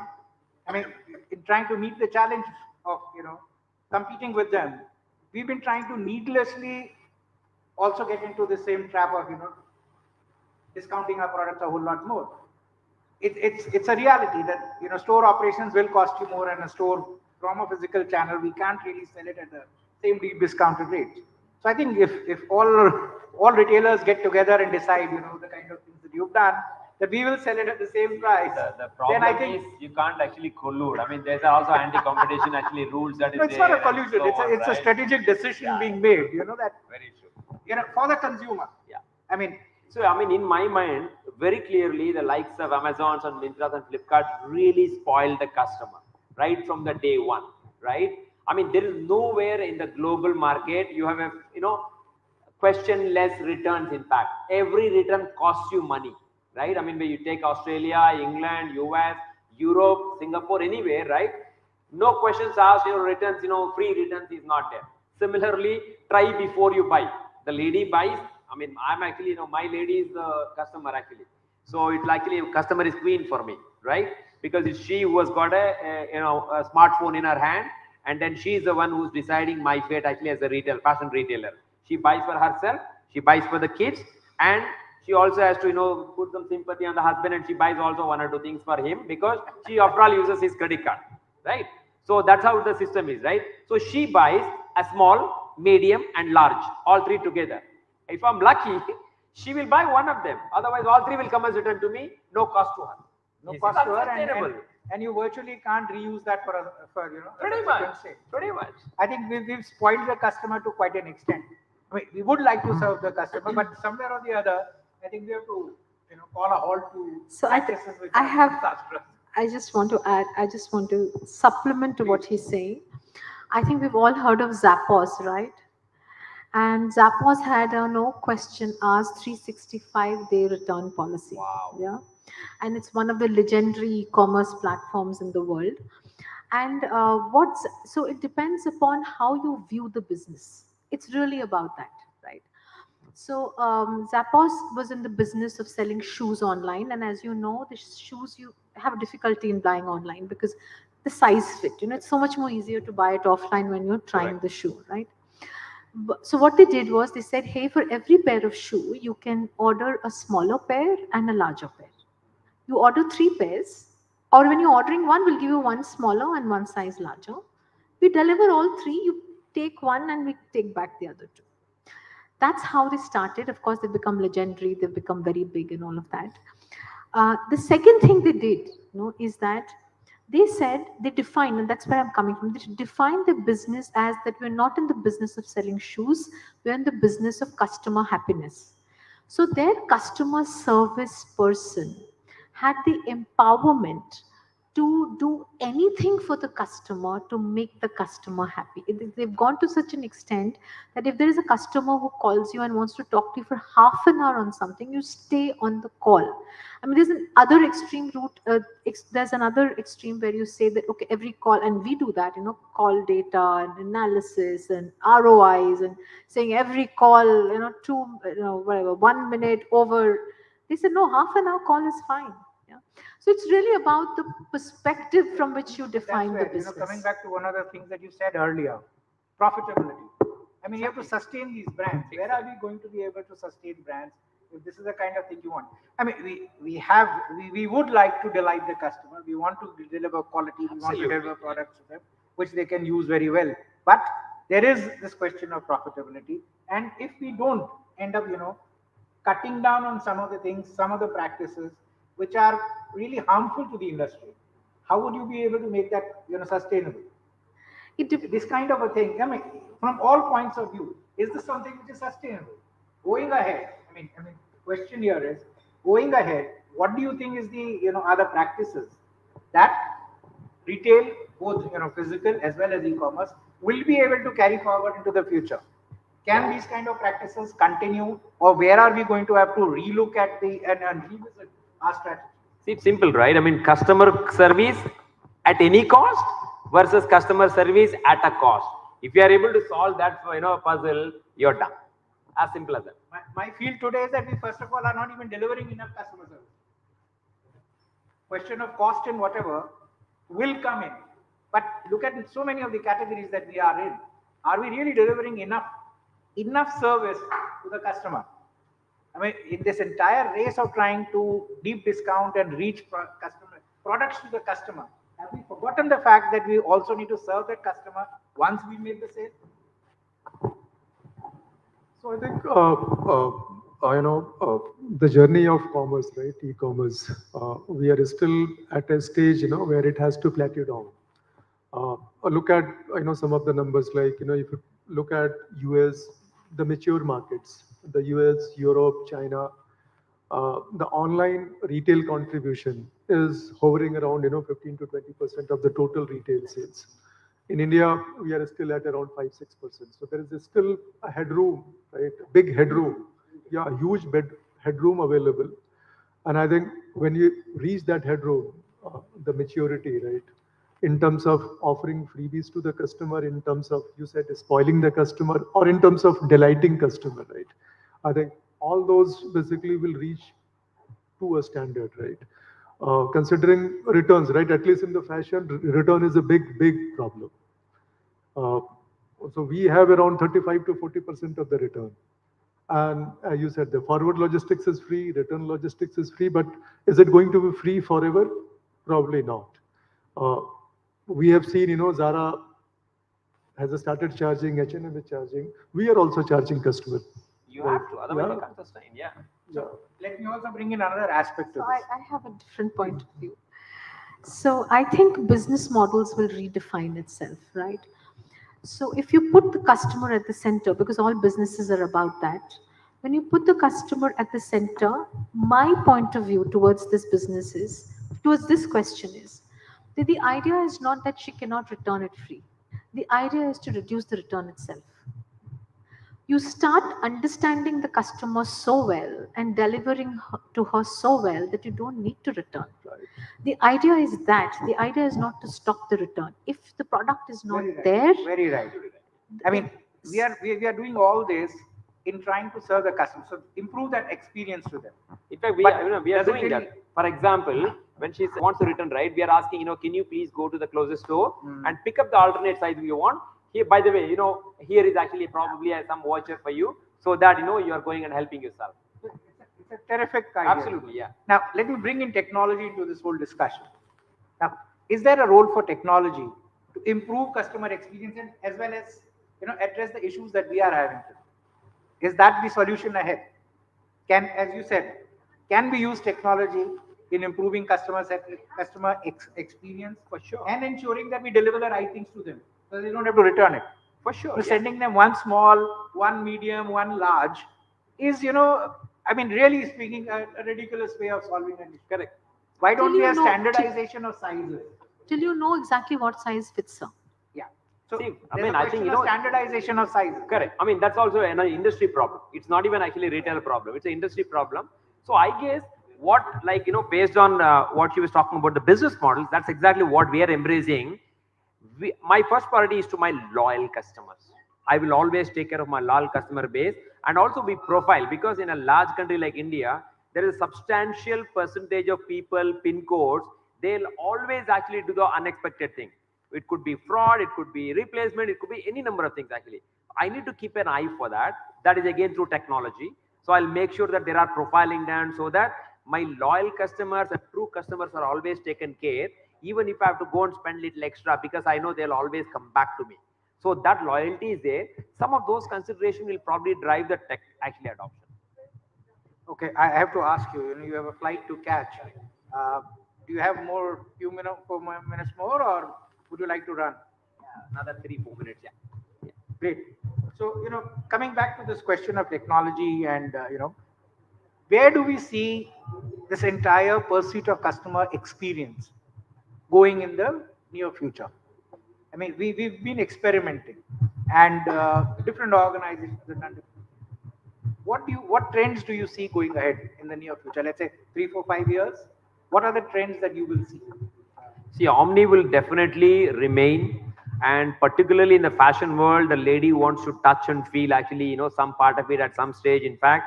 And God forbid, if there is no other corona kind of a situation, hopefully we are better prepared for that. I think the lady actually customer would love to actually come and kind of, do a bit of window shopping, do a touch and feel, and then she want to have all of that. But then the online presence will always continue to be there, because whether it's for a price comparison, style comparison, design comparison, I mean, quite a few other variants are there for which both AI and ML are very strongly going to be helpful for us, because in the customer profiling also, we will definitely make use of that technology and then try to position the products actually towards her. Because as we have realized, online is the safest platform which can reach to any nook and corner of the country. That's one of the biggest advantages that we have. But then if you are able to master some of the distribution side of efficiencies, and then if you are able to truly do the customer service to your loyal customers, I think we have a far better proposition actually. Having built the kind of logistic support and the backends that almost every retail organization is built in, correct? Do you think they are going to fall back towards the physical retail a lot more? See, I mean, there is this thing to be said about instant gratification, touch and feel, and once the restrictions that were there because of the pandemic are removed, customers tend to come back to the stores. But will it be viable for the organization, or the companies themselves, to fall back entirely onto that? Not entirely. I think it's a definitely a blend of pushing e-commerce at the expense of physical. No, in fact, even in our stores, what we have done now, for example, we have found those unique propositions such as, let's say, plus size. In India, it actually has a taboo, in fact, right? So, for example, plus size, we offer it actually across 500 stores on endless aisle. So that's a tech. So we will service it to your door actually. But then you can go and choose in any of our stores. So blend of actually both, or best of both actually will always continue to be there. And online is going to make us more probably visible, more probably alert and agile, so and more. Will online only become a source of information, comparisons, or will it remain the channel where a person where she buys? Sanjay, what's your feel? So even if I give you, the example, you said initially 60% of the purchases are happening in the physical store. And another estimate is that being in a store, at least 50% of the customer, they go on the site while they are evaluating and discovering the product. Being in a store, being in my store, they go on my site, they go on Myntra site, and that's where basically the informed decision is being taken, right? So the .coms of the world, they will remain, they are going to remain, and they are not going to be the only platform where where only the discovery will happen. So definitely there would be purchase, because there is a set of customer, there are set of millennials, Gen Zs and Gen X of the world. I mean, they have reached to the era where they say that, going to a mall or going to a store is like waste of time. I quote my son's example. We go to mall, let's say once in a 2 week, once in a 3 week. He goes once in 4 months, 5 months. He says, what's the use? I need, let's say, Adidas sneakers. I will go on Adidas. I know my size. I have used Adidas n number of times, so I know my size. I know the style. I will order it, and Papa, it will come in 2 days. So COVID was there. The people didn't come to the mall. Do you think that all the people will go to the mall back again? I doubt so. Right. So the online is going to remain. as a platform for discovery and evaluation, but not only that, right? And as I said, when we mature to that level, I don't see that, we will not touch that 20% or 22% of healthy e-commerce to brick and mortar, let's say composition. Okay, Dr. Arnal Chinnavandar has to catch a flight, so I think we'll let him go. Thank you so much. Thanks. It was a really nice discussion. Okay, a few more questions. So I would like to answer some of these conversations which I was listening. So like you said, that giving 2 pairs of shoes is quite ridiculous, right? But very often businesses that disrupt does such things, right? When Facebook first came in, I used to and we were not working at that time, I used to just wonder what is the business they are in, doesn't seem to be a business proposition here. I mean, today we all know what the business is, right? So I think value disruptions is the way businesses and organizations will evolve. It's evolution. I don't think it is either ridiculous or not correct. It is an evolution. So let me answer that. Business models will evolve. If you look at the new paradigms from the lens of old business models, you will always find them as unsustainable. Your business model will evolve as per the new paradigms of business, right? So what is the role that online and offline will play is currently is currently evolving and coming into force. But I think online and offline will definitely be more geared towards a customer experience, surely led by data. So you will know, and I think it's not just blue sky thinking. You will know when the person walks into a store as to what the person's preference is, and give what the person wants and all of that. So that, I think, is how customer models will evolve, and therefore you'll be able to serve the customer better. Also, do understand that online is here not just because of the price. I mean, today when I have a retail store, I have a certain MDQ. But when I am on online, I can see thousands of my products, right? So the way, I mean, online has its own advantages.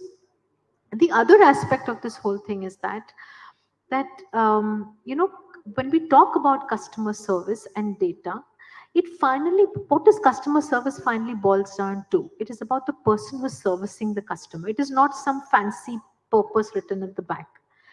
And that is helped when you empower the person, and that empowerment happens from data. Otherwise, anybody can question you whether you've done this right or you've done that wrong. But when you have data visibility of every action, then you know and you can empower the person to do what is right for the consumer. So I just thought I would. You come to the next topic that I wanted to. Last 4-5 years, in fact, and accelerated by the pandemic, we've seen so much use of technology in every aspect of retail operations, and especially in terms of analyzing things and being able to offer better. What has happened in that entire process of digitization and is that people per se, our people, have been to some extent, I use the word dehumanized. You've taken away the discretion that they had, their decision-making authority, because they now have to conform to a system. Right? It's improved efficiencies. The process has become far better. We make lesser mistakes. What's happened in the meanwhile is that our people are no longer that capable of taking. We don't allow them. That's disempowering them to quite an extent, and therefore dehumanizing. That's my feel. Now, what I look at it is, for a long time we've had this idea that a happy employee gets you a happy customer, right? So if you take care of your employee and satisfy your employee experience is great, that employee works towards giving a better experience to the customer. And here, on the other hand, with the use of technology, automation, virtual reality, and I mean all these, now it's analytics based, and a computer takes the decision of a human being. A complaint comes in, that person is just a cog in one wheel, and can only push it so far. So we've reduced the ability of a happy employee to even be able to do something. And in that case, the employee itself may not be happy. Now, where do you see that going? How do we make our employees a little bit happier but use technology to make them more efficient. What can be done? Sanjay? So I think I have a different take. So the decisions are still being taken by employees with tech, without tech. Right? Earlier, it was more of a gut, less of a data, less of information. Now it is less of a gut, more of a data, more of a insights coming from our own business. So I give you example. So typically we are into fashion. So the core is basically, when you are designing the fabric, designing the styles for the next season. Earlier it was uh, more of a gut, and then you are spotting the trend, what is coming in, all that. You are mixing together with your gut and then taking a decision. Uh, 2 years back, we introduced the AI-based system. So that was in collaboration with one of the bigger SI. And there we are feeding our sales data of last 2 years, 3 years. And with that sales data and with the design what you're making, right? The AI engine gives you a predictability, right? This color of shirt with this fabric, with this design, the probability of selling at this sell-through is 60%, right? So that's the piece of information which is coming to the designer while they are, designing the product. They can do what if analysis, right? Change the color of this jacket to probably blue and look at the sell through, right? So that's the piece of information, that's the piece of insight from the tech which is being given to the designers. So tech here is a very enabling, right? So we have still not taken that power that, this is AI who will design the clothes, right? Or this is AI who is going to design the assortment for my, the next season. It is still going to be the human, but enabled by the information, enabled by the engine, through which he can make an informed choice. He can still say that, this print, what you are wearing, probably, it is going to go out of the fashion after 2 seasons. So even if historical sales, it is showing a good sale through, but you have spotted the trend that probably your gala, this jacket is going to go out of fashion, so he will not buy it. But then that piece of information is being given. So the tech is not taking the power to take the decision. Tech is actually giving you more information, more insight, so that you take a right decision. But is that only certain levels of employees in certain functions get more enabled, or across the board are we seeing, especially the customer-facing employee, is it also enabling them? Are they also going, is technology going to help them also provide better services and better experience to the customer? I think the bigger ask, I think you were asking about the trend, in the e-commerce, and one of the biggest trend basically, which from my perspective is going to come is that, a very, very hyper personalization, right? Nobody wants to see the same homepage when you visit any of the, the partner online sites. So if you are going on Myntra, probably you want to see your set of recommendations. This is your purchase, this is your searches. When you go there, right, you don't want to see the common page. So that kind of a personalization, the customer is not only expecting, when they go on the .com sites, I think the same experience they want when they visit the store. And we got it right that, physical and digital has to submerge. The experience which I expect on the website, the similar experience I would expect same basically when I go to store. If I give the power to the store manager or to my fashion consultant that, once you enter, and if they are able to, address you with your name, if they are able to... And also be aware of what your choices and... What your choices, like you go to Starbucks, and once you give your name, number, then probably, they give you recommendation. And you order a pizza, they say that, last time you ordered this, or last 2 times you have been ordering this. Shall we repeat the order for you?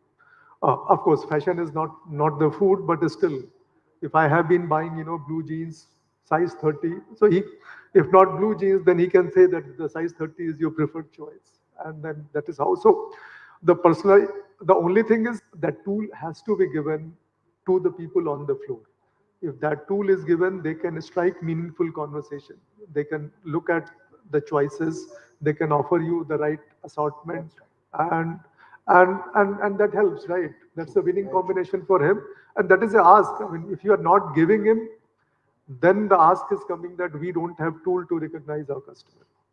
So I think technology, I would say that it is a more of enabler. Maybe I am biased because I come from the technology background. Uh, uh, but that's how basically I view it. Yeah, so yeah, I think on the tech front he's answered. I think there are two other things required for the person at the front end to service. One is a unified purpose, understanding of what the organization wants to get done. You know, very often there are large purpose statements written in rooms where the top people are sitting, it doesn't percolate. But if you know the purpose, like I'll give you a very interesting story I heard from the India Disney head, recently. So ex-India Disney head, and he said in internationally, if there is a little child who is crying, because she's waiting online to get onto a ride in Disney, then then there are people empowered over there to just buy something for the kid and give. So suppose there's an ice cream stand, the person just goes, buys an ice cream, gives. The other end, and if the ice cream is half melted when the person's ride has already come, and the kid doesn't want to let go of the half melted ice cream, then when you come on the other side, you'll again get another ice cream, right? So that's empowerment, right? But that empowerment comes from the fact that every person over there understands that Disneyland is supposed to be the happiest experience for every consumer, right? So right from, like he said, right from the CEO to anybody, if there is a wrapper which gets thrown, in 30 seconds the wrapper gets picked up, right, by anyone. So I think the purpose orientation of the whole company and really believing and being authentic about the purpose through action is what gets everybody to buy into it and therefore deliver it to the customer. Yeah, if we just say it and we're not authentic to it, it doesn't work and nobody does it really.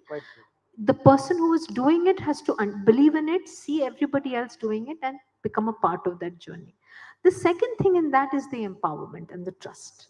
That when you have the person, you need to give the person the empowerment to say, okay, I will buy 2 ice creams or 1 ice cream or 3 ice creams or buy a cake, and not measure it in terms of, oh, you're not supposed to do this. You have to empower. Like he said, data is always helpful. In especially luxury brands, I've seen word premium and brands, this is even more useful because the consumers over there come with a certain mindset. They want to be treated on red carpet all the time.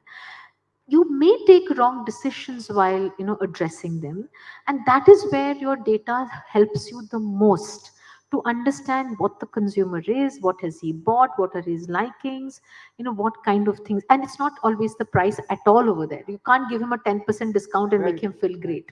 You know so many things about him from the data to make him feel great. And even if you're wanting to give something to him as a gift, you still need a lot of data backing, right?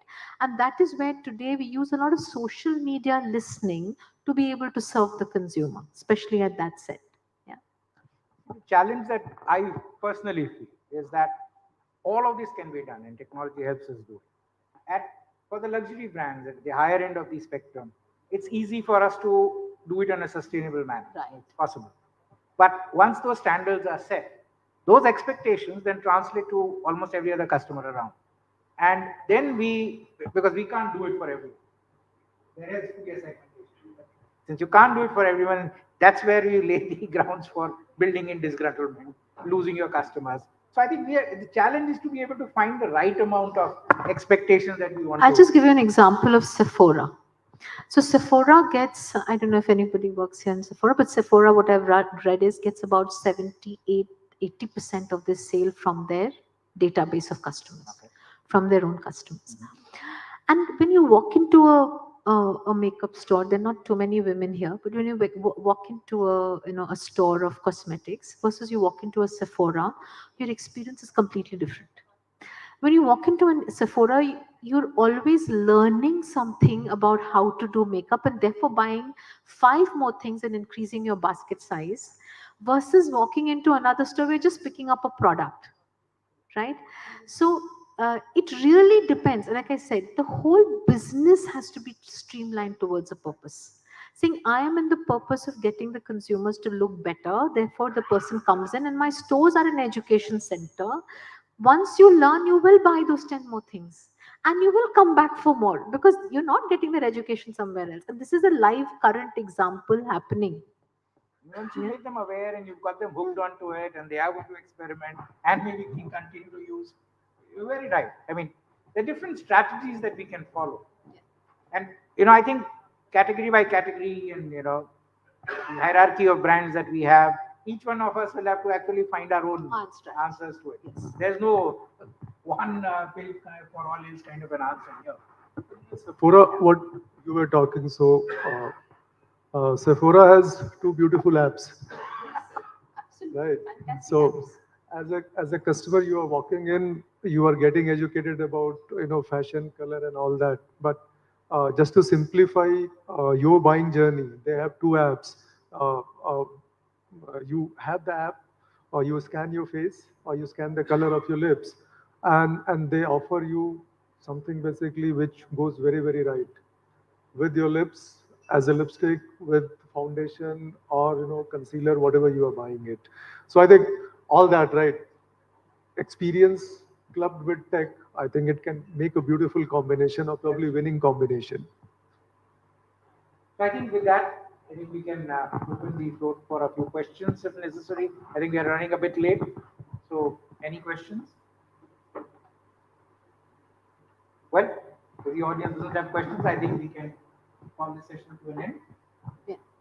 Thank you. Thank you. Thank you so much. Thanks for coming in.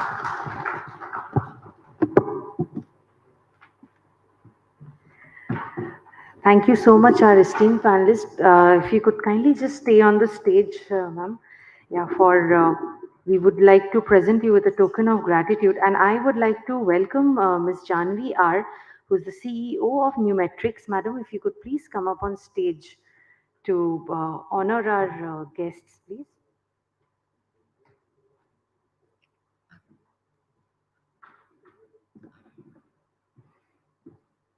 Mr. Sanjay Kumar Tripathi, Chief Digital Officer, Bestseller India. A round of applause, please. Okay.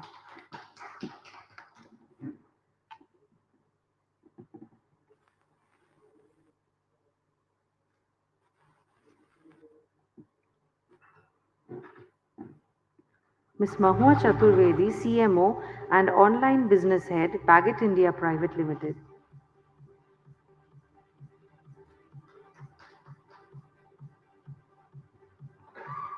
Mr. Jayant Jain, Vice President Marketing and Customer Services, Head Loyalty and Shopper Insights, Reliance Retail Limited. Roll up in the club and get shit cracking.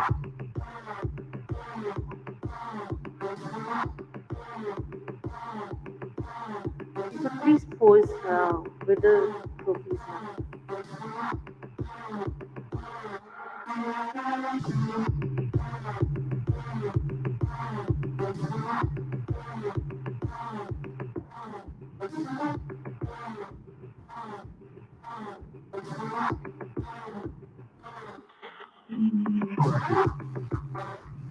And we would like to present the trophy to Ms. Janvi R, CEO Numetrics, by Mr. Jayant Jain, Vice President Marketing and Customer Services, Head Loyalty Shoppers Insights Retail, Reliance Retail Limited.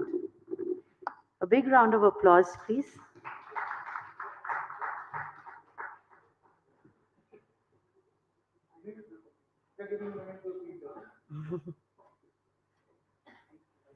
Thank you so much, all our esteemed panelists, for this wonderful panel discussion. And we move on to our final panel discussion today. Leaders' Perspective, CX at the center of your digital strategy. And I would like to invite Shubhra Vardhan, Vice President and Head, Consumer Insights and UXR, Kotak Mahindra Bank.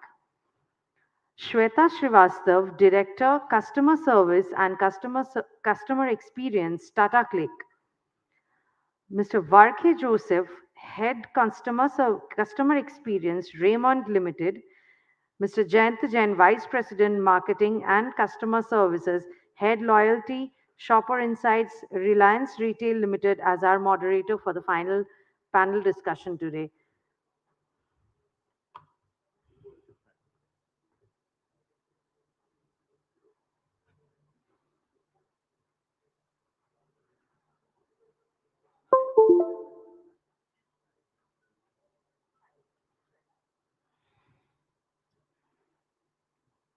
I leave the dais to you, sir.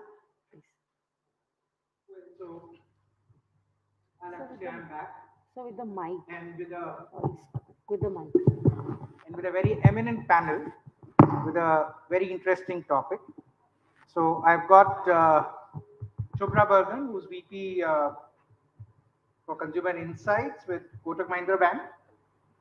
Kotak Mahindra, as you understand, has 1,300 plus branches and what close to 20 odd million customer base. Shubhra has got 11 years of experience and also has worked with Zomato, Ipsos and Kantar. Shweta Srivastava, who's Director Customer Service and CX with Tata Click. Tata Click, I'm sure all of us know, so we don't need to introduce that. Shweta has about 20 odd years of experience, has worked with Yatra Online, Pepperfry and Fab Furnace before this. Mr. Joseph Arke, he's Head CX with Raymond's. Raymond's has what, 1,500 odd stores and 20,000 odd points of sale, and a whole lot of brands. Mr. Joseph has 30 plus years of experience, has worked with Glaxo, Heinz, Valsara, Karim Curtis before he came to Wales and spent about 15 years with Ravens now. So very eminent panel, lots of experience sitting here, and a very interesting topic to discuss. Basically, leaders' perspective, CX at the center of your digital strategy. All of these are nice buzzwords. Now, what is the CX strategy for you? I would like you to take a quick couple of minutes each from your perspective in terms of your organization or your the sectors that you looked at. Where is CX going? I mean, is it really at the center of the digital strategies of these companies, or CX is a very, very insignificant part? What's your feel? What's your perspective, please? Joseph? Yeah, so maybe I'll start. Most of us know Raymond, and we know what we sell. If you were to look at it, it all actually starts with the consumer, and the consumer is someone who we wish to satisfy.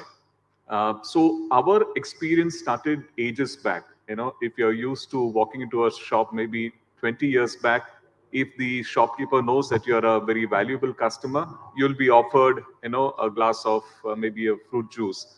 And if he knows that you're going to spend more time for your wedding purchases, you're asked to sit down and tea is offered. Now, starting from as basic as that to today, where we can understand the consumer and be able to satisfy his need is where customer experience is all about.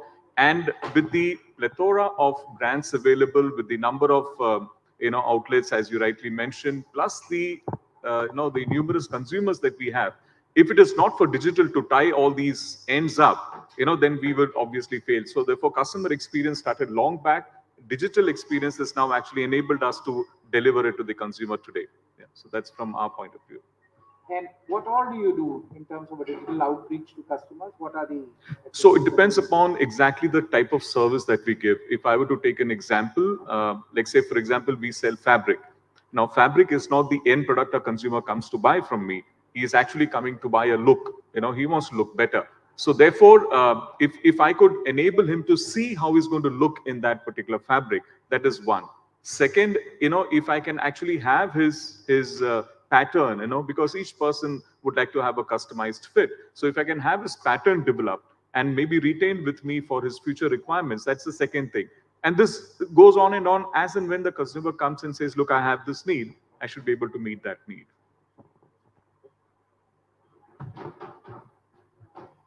So I think broadly everything is, so it's not like I think consumer insights facilitating what's happening in digital world. So it's not so like every other. You are not into the kind of products that the other panelists Yeah. are. You are into a service, right? Correct. Your organization actually, I mean, you typically need a whole lot more of information about your customers before you're able to deliver something viable to them. Is that true, or That's true for everyone, to be honest. So this last discussion, which you were having with Mahwah, right? When we talk about, we are talking about a lot of solutions. We are not talking about the origin of some of the issues that's there. And it's not limited to customer experience per se, but your innovation, the kind of product that you build. For instance, the Sephora example that we have talked about, and most of the examples that we had given were all foreign kind of company. Have you ever realized to sit back and see how Indian ecosystem have developed? Like today, if you order a food or order a medicine, it actually comes down to you. It's an assurance, right?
this unstructured data is the feedback that is coming from customer in the form of email or filling a survey where you give this free text for customer to write.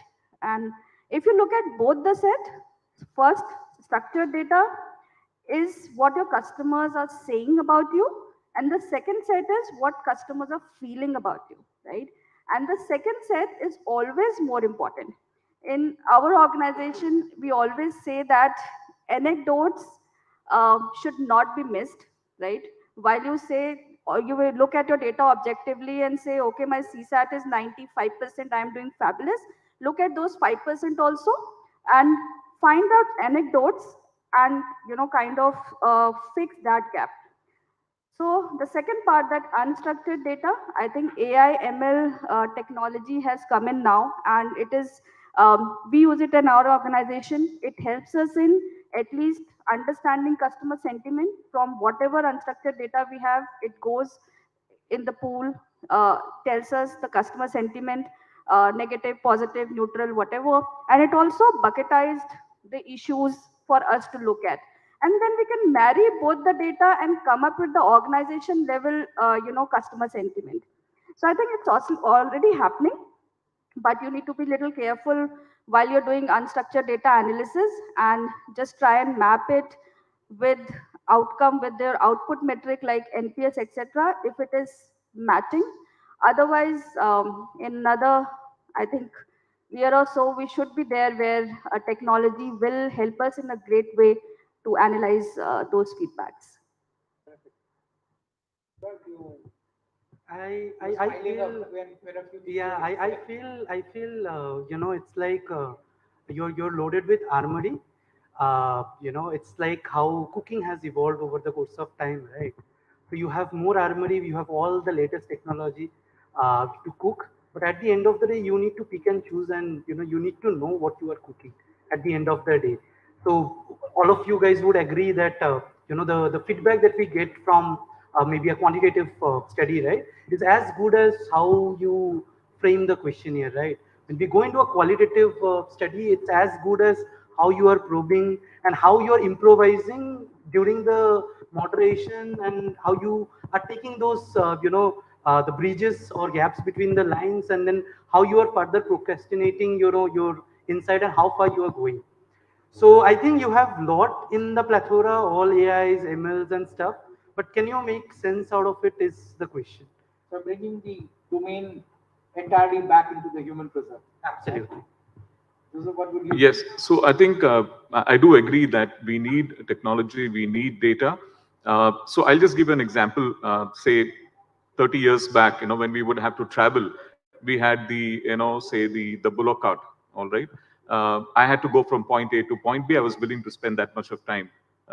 Then we went in maybe to the to the steam engines where we had coal, which was fuel to take us from A to B. Slightly reduction in time. Then we had diesel. Then we had electricity, and maybe with the fuel and all going up, and even with nuclear power coming in, maybe I'll be able to reach faster. So if I, as a consumer, okay, if my need is met faster, I'll be more than happy. And this is where data and technology will come in, so that I am able to give to the consumer whatever is needed. Need is, much faster. I think that's where I would probably say. This example actually reminds me of a quote. So like I've read it somewhere. Like during our dad's time, they would actually walk for 5 kilometers to save 1 rupee, and right now I think we kind of spend 5,000 bucks to save maybe 1 hour or something like that. So just a small anecdote.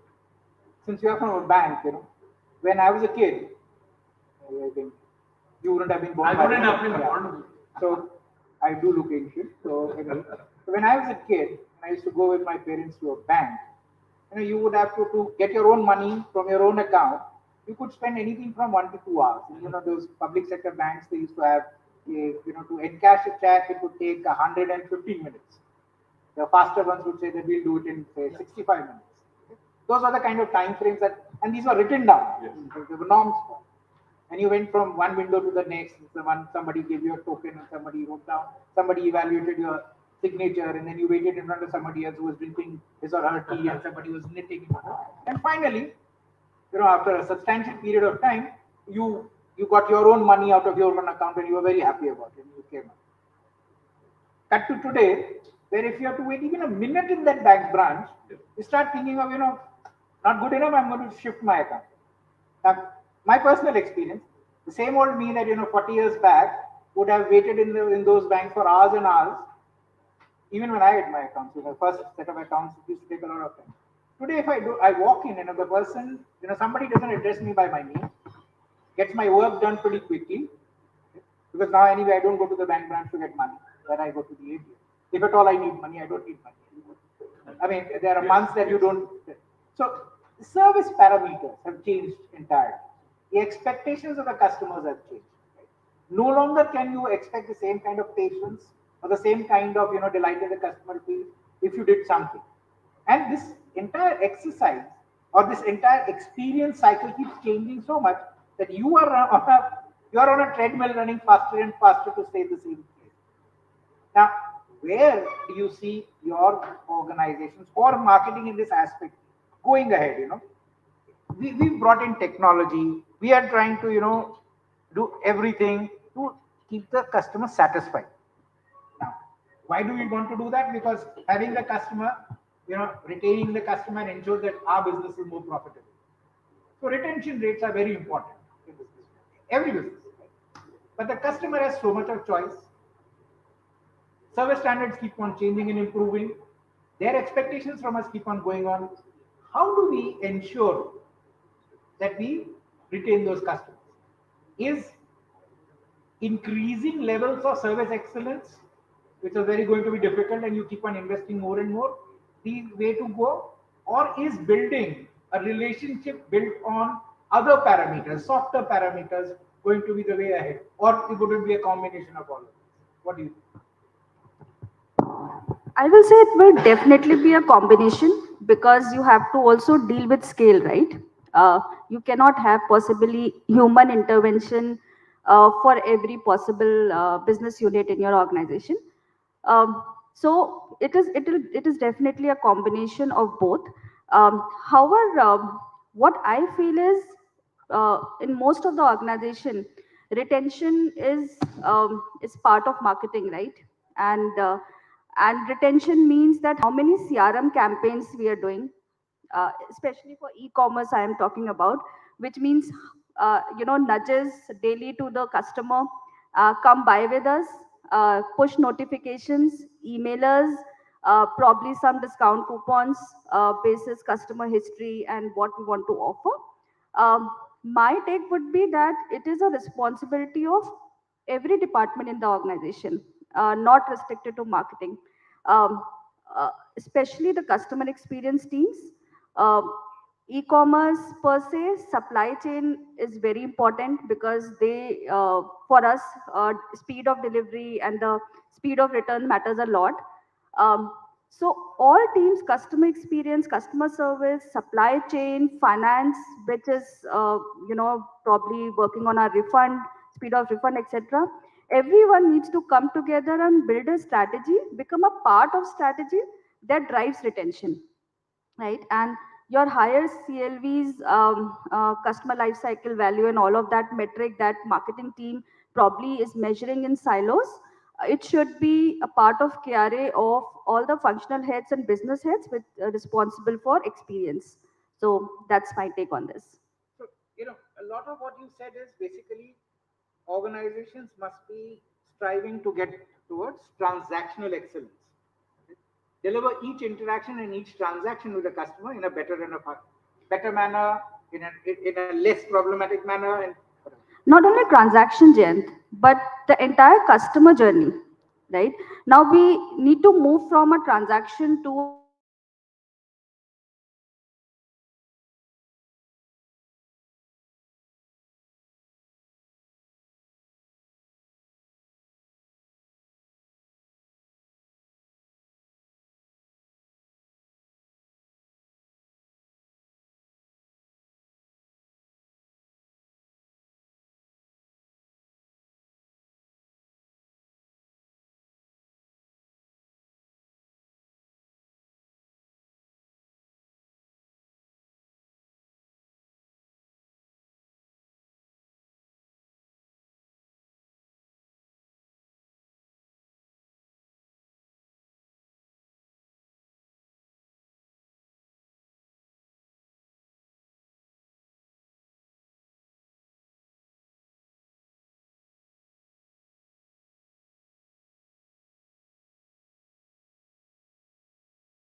connect.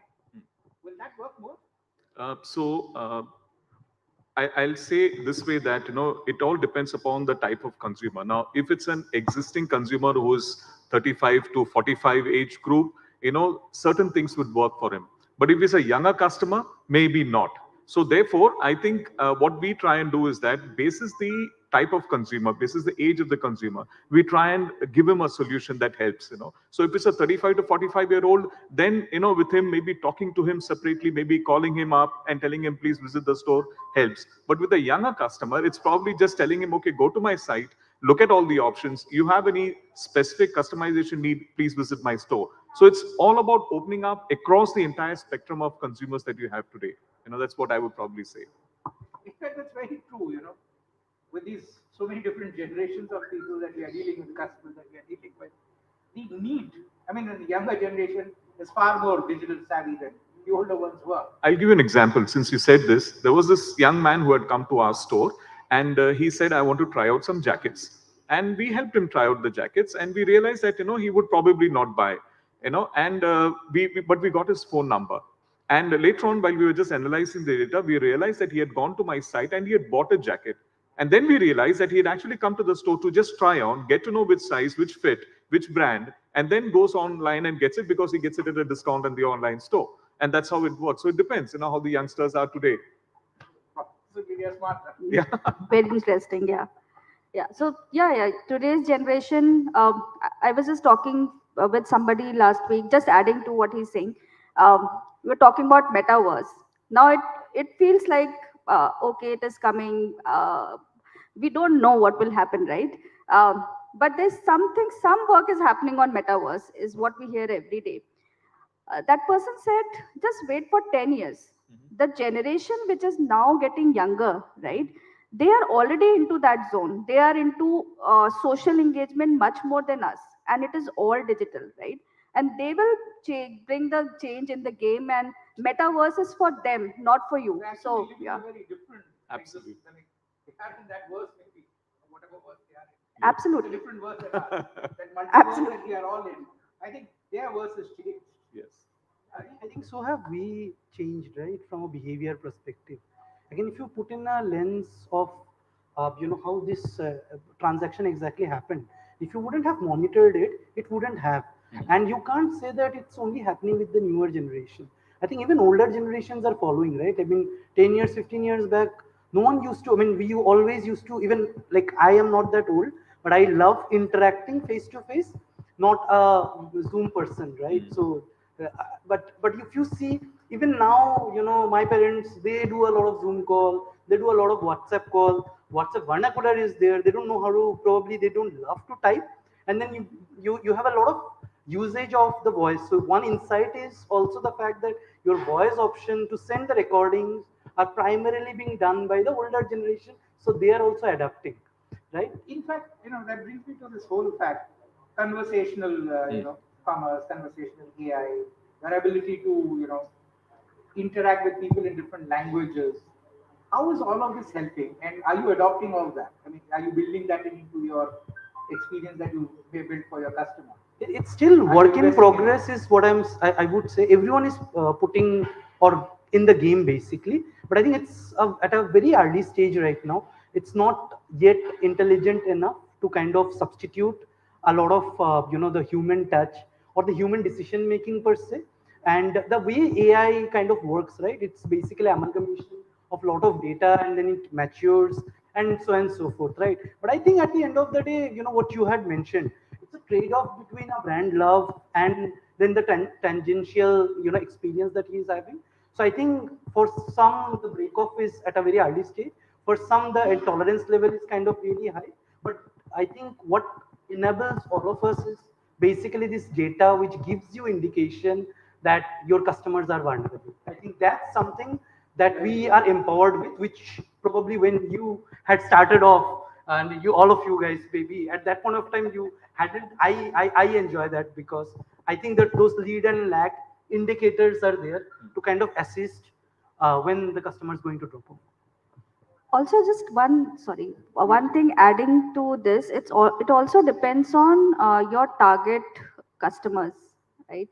If, for example, Raymond, I don't know what percentage of young generation will come to Raymond's vis-a-vis, middle age Yes. kind of this thing. Then you have to bring in according to their preference. But if it is for brands who are, selling it to young, like fast fashion and all, then probably conversational AI is much more successful than on a brand which is, serving a senior citizen or a middle age kind of. So it really depends on a target audience as well. I would still feel that, even the older generation wants to get the benefit of that. But they probably wanted to be done with It's easier. more human face. It's easier. You're now familiar talking to Alexa, Siri, and OK Google. My parents do it. So it's easier actually. I think the emotional connect is also there, right? Like, for instance, now that I'm thinking a bit more, I think even for a brand like Raymond, right? When we grew up, like my dad used to wear maybe a Raymond, and even for new generation, that's an aspiration. Yeah. So those brand is above, what they are delivering right now. Yeah. It's an aspiration. I want to be my dad.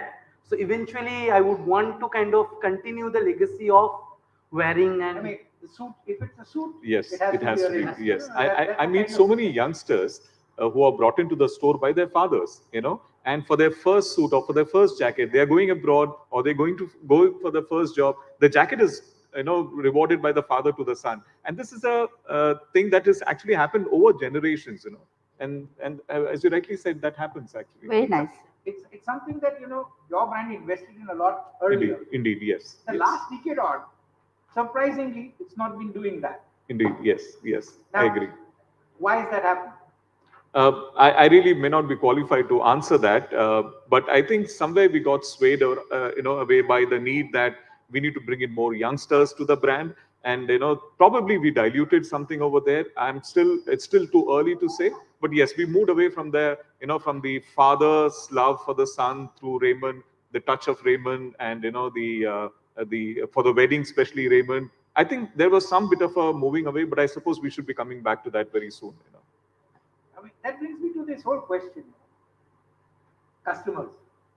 Now, all businesses exist to serve customers, and the whole idea is to have more customers, retain them, get, the higher the lifetime value that the customer has with your brand, the more successful you would be, the more profitable. So at the end of the day, it's the customer who's the reason for us to be here. We have to retain them, we have to satisfy them, we have to do everything. In the last decade or two, this whole, all-pervasive technology which is happening has got its own logic.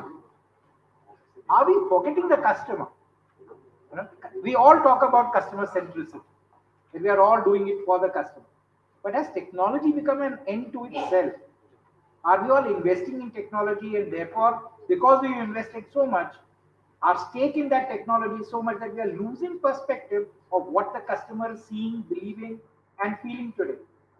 Are we too tech-oriented? Are we forgetting the customer in this whole thing? I mean, we started to serve the customer. Are we still doing that? I think since Shweta is in this, this domain, she would be able to probably align it much better. But the company which says they are the most consumer-centric company is Amazon. And if you see everything that Amazon does, right, starting from the refund, starting from the engagement piece, starting from personalization of the messaging, starting from the entire end-to-end journeys, right? Even if you look into the foray of payments, right? The bill payments, the kind of nudges that they have, one-click payments and stuff. So they're a technology company at the end of the day. But if you see technology, they deliver excellence in certain areas of interaction with the customer. In their particular channel, those transactions are very well executed. All of us are customers, right? Yeah. You also buy from Amazon. Is your level of satisfaction the same? Are you still enamored with it in the same way that you were maybe 2 years back? See, it's a transactional excellence is something that is a treadmill which goes faster and faster. Is it building that kind of a thing? Are you retaining that customer well enough? Is this enough?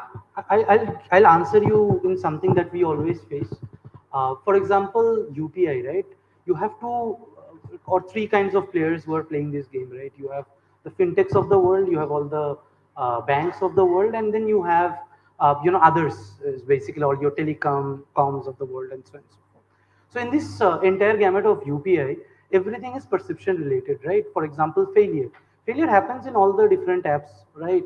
But there is a perception that maybe bank apps are slower, it's not as fast as fintechs, failure rate is much higher, but quantitatively it's all same, it's perception at the end of the day. So again, to answer your question, probably the problem is not about failure, problem is eradicating the perception, and the perception is bank is slow. One of the examples that you have mentioned, if I go to a branch or if I go to a bank, I mean, from a last perspective or a timeline perspective, it is supposed to be slow, right? People are supposed to chill. There was a evolution from public sector bank to a private sector banks and to a new bank right now. But then bank will be bank, right? But then again, it has nothing to do with transactional stuff. It is. I will, before with you on 10 years back, forget 40 years, 10 years back, I had a problem. I landed up at the branch. I spoke to the manager or the customer relationship manager. They got it solved. Excellent. I'm happy. I come back satisfied. My job is done. Resolution has been provided. Today, you've got far more of technology. You are far better in many things. You don't make as many mistakes. But on the time that one time out of 10, when I do have a problem and I need to go to the bank to get a resolution, I get an answer from the person there. This happens at our backend in Bangalore or in Chennai or X or Y. Right? Now you have that right to them and I can't do anything for you. As a customer, I'm very dissatisfied when I get that kind of an answer. So all this build up, so much of investment coming to this stage where all the AI, all the everything, all that analytics, all that information that the bank has, and you have a dissatisfied customer. You're because absolutely you disempowered your people. No, you're partially right, but only counter question to you is how many times in the last decade it had happened, not the last 10 years, but before that, you went to a bank and then the bank के बाहर एक झुला हुआ लगा हुआ था, server down है और आपको डिमांड ड्राफ्ट भेजना है. Right now you have plethora of option, and I'm not only talking about a Kotak per se, but आपको अगर if you want to send a lakh money, 50,000 money किसी को hospital में मर रहा है, so you don't have to wait for X bank or Y bank, right? A versus B versus C, कुछ ना कुछ तो आपका काम में आएगा ही जरूर. So I think a lot of customer understands that, but then as you have rightly mentioned, awareness and the timing is important, right? You need to pay someone and you're standing in front of a queue because your scanner code is not working, you will be a very angry customer, right? So, now the responsibility of the app, and that's where I think product integration is important, how well I handle you, how well I have developed my journey, which is actually you are an anxious consumer, but then can I have a journey which takes care of your anxiousness, maybe via calling, maybe via the journey that they have built, and pacify you. I think that's service, customer service, end of the day, going forward, is my belief, it's going to be a differentiator. It is, but I think as and when time is going to be, cognizant and your services, flows, a lot of offers will get aligned, I think this is what will differentiate one company. It's a great person. Any questions that the audience has for the panel? You wanted to say something. You wanted to say something? No, from the Amazon example that he was giving, yes, they have done brilliant with technology.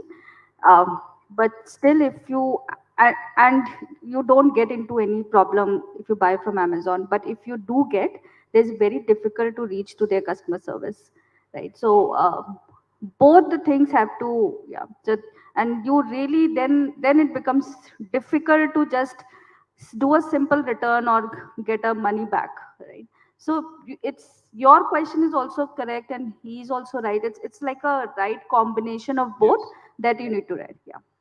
In fact, I was just being the devil's advocate. Mm-hmm. Because really speaking, if we don't think of where we are going, what next, then we are going to keep on doing the same. Mm-hmm. And the challenge for evolution of strategy, this kind of a world, is that you don't really know what will change so drastically in the next year. I mean, we've seen during our lifetime, the kind of change that we've gone through is phenomenal. The next generation is actually going to see it at a much faster pace than us. Now, for us to be able to strategize, we used to talk when we started our careers, we used to talk of a 20-year plan, right? I don't think that happens anymore. Nobody talks about a 20-year plan. If you talk about a 3 to 5 year plan, I think that's more than enough. Because you really don't know what's going to happen after that. It's evolving that fast. Yes. So today when we are talking about these things, CAX and DX at this stage, okay, we are only on a particular stage in that entire learning curve. And that will keep on accelerating. So it's a very exciting journey to be in.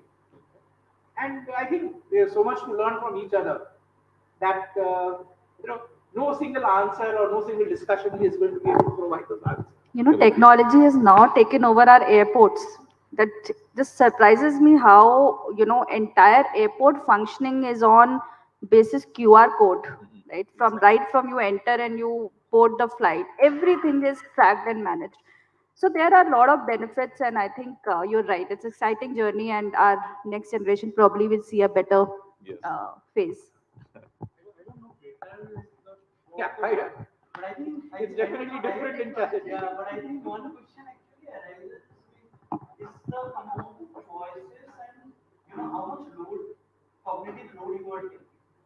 I mean, even for me, I mean, like youngest in the panel, I think how many ads used to be there when YouTube started? Not many, right? But today you are bombarded with communication, and everyone is trying to get your attention. During that period of time. It's too much.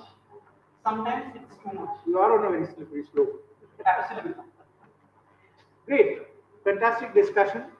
Terrific views. Thank you, Jayant. Love having you on the panel. One last call if there's any question at all. Otherwise, we'll close the time. Anyway, thanks. You've been a good audience. You've let us ramble on. Thanks so much. Thank you so much, our panelists today. We would like to welcome Dr. Ravi Gupta, CEO, Elets Technomedia. And we would like to present our esteemed panelist with a token of gratitude, Ms. Shubhra Vardhan, VP and Head Consumer Insights and UXR, Kotak Mahindra Bank.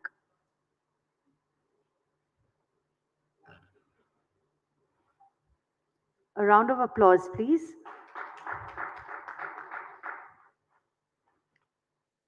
Ms. Shweta Srivastav, Director, Customer Service and Customer Experience, Tata Click.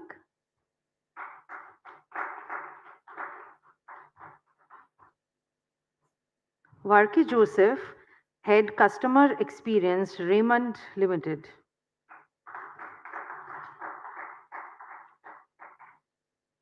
Jayant Jain, Vice President Marketing and Customer Services, Head and Loyalty, Shoppers Insights, Reliance Retail Limited. Thank you for moderating both the sessions, sir.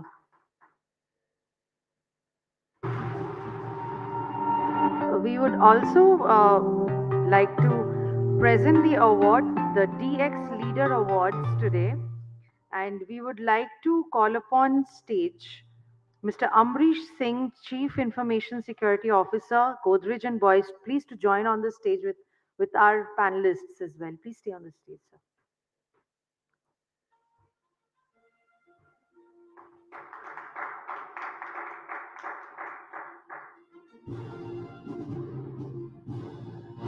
Ms. Shubhra Vardhan, VP and Head, Consumer Insights and UXR, Kotak Mahindra Bank.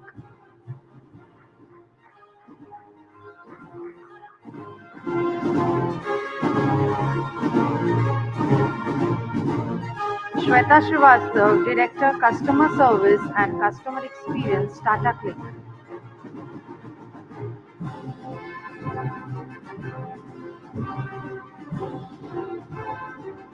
Varke Joseph, Head, Customer Experience, Raymond Limited.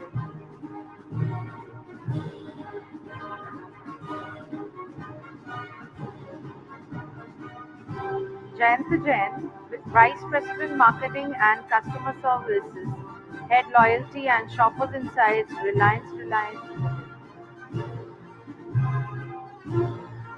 Congratulations, all our esteemed panelists today, and please come up with the photographs.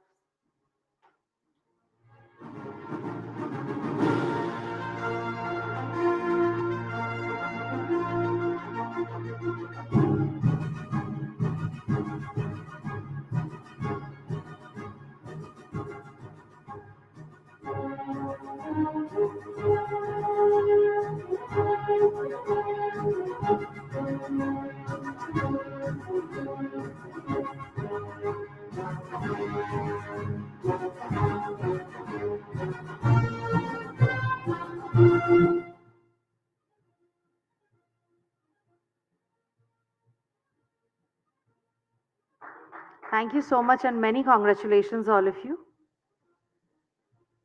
Ravi sir, please, vote of thanks. Thank you, all esteemed speakers, sponsors, partners, and delegates for joining in for this very, very exciting day of knowledge. Lot of discussions have happened, and all these discussions will be available on our online social media pages, and all the pictures will be there. So follow us on Elets CIO page and Elets page on LinkedIn and all other social media platforms: Twitter, Facebook, LinkedIn, Instagram, and you can see not only this but several other conferences which we organize in this field of digital transformation. So we will see you again soon, and thank you all for joining us.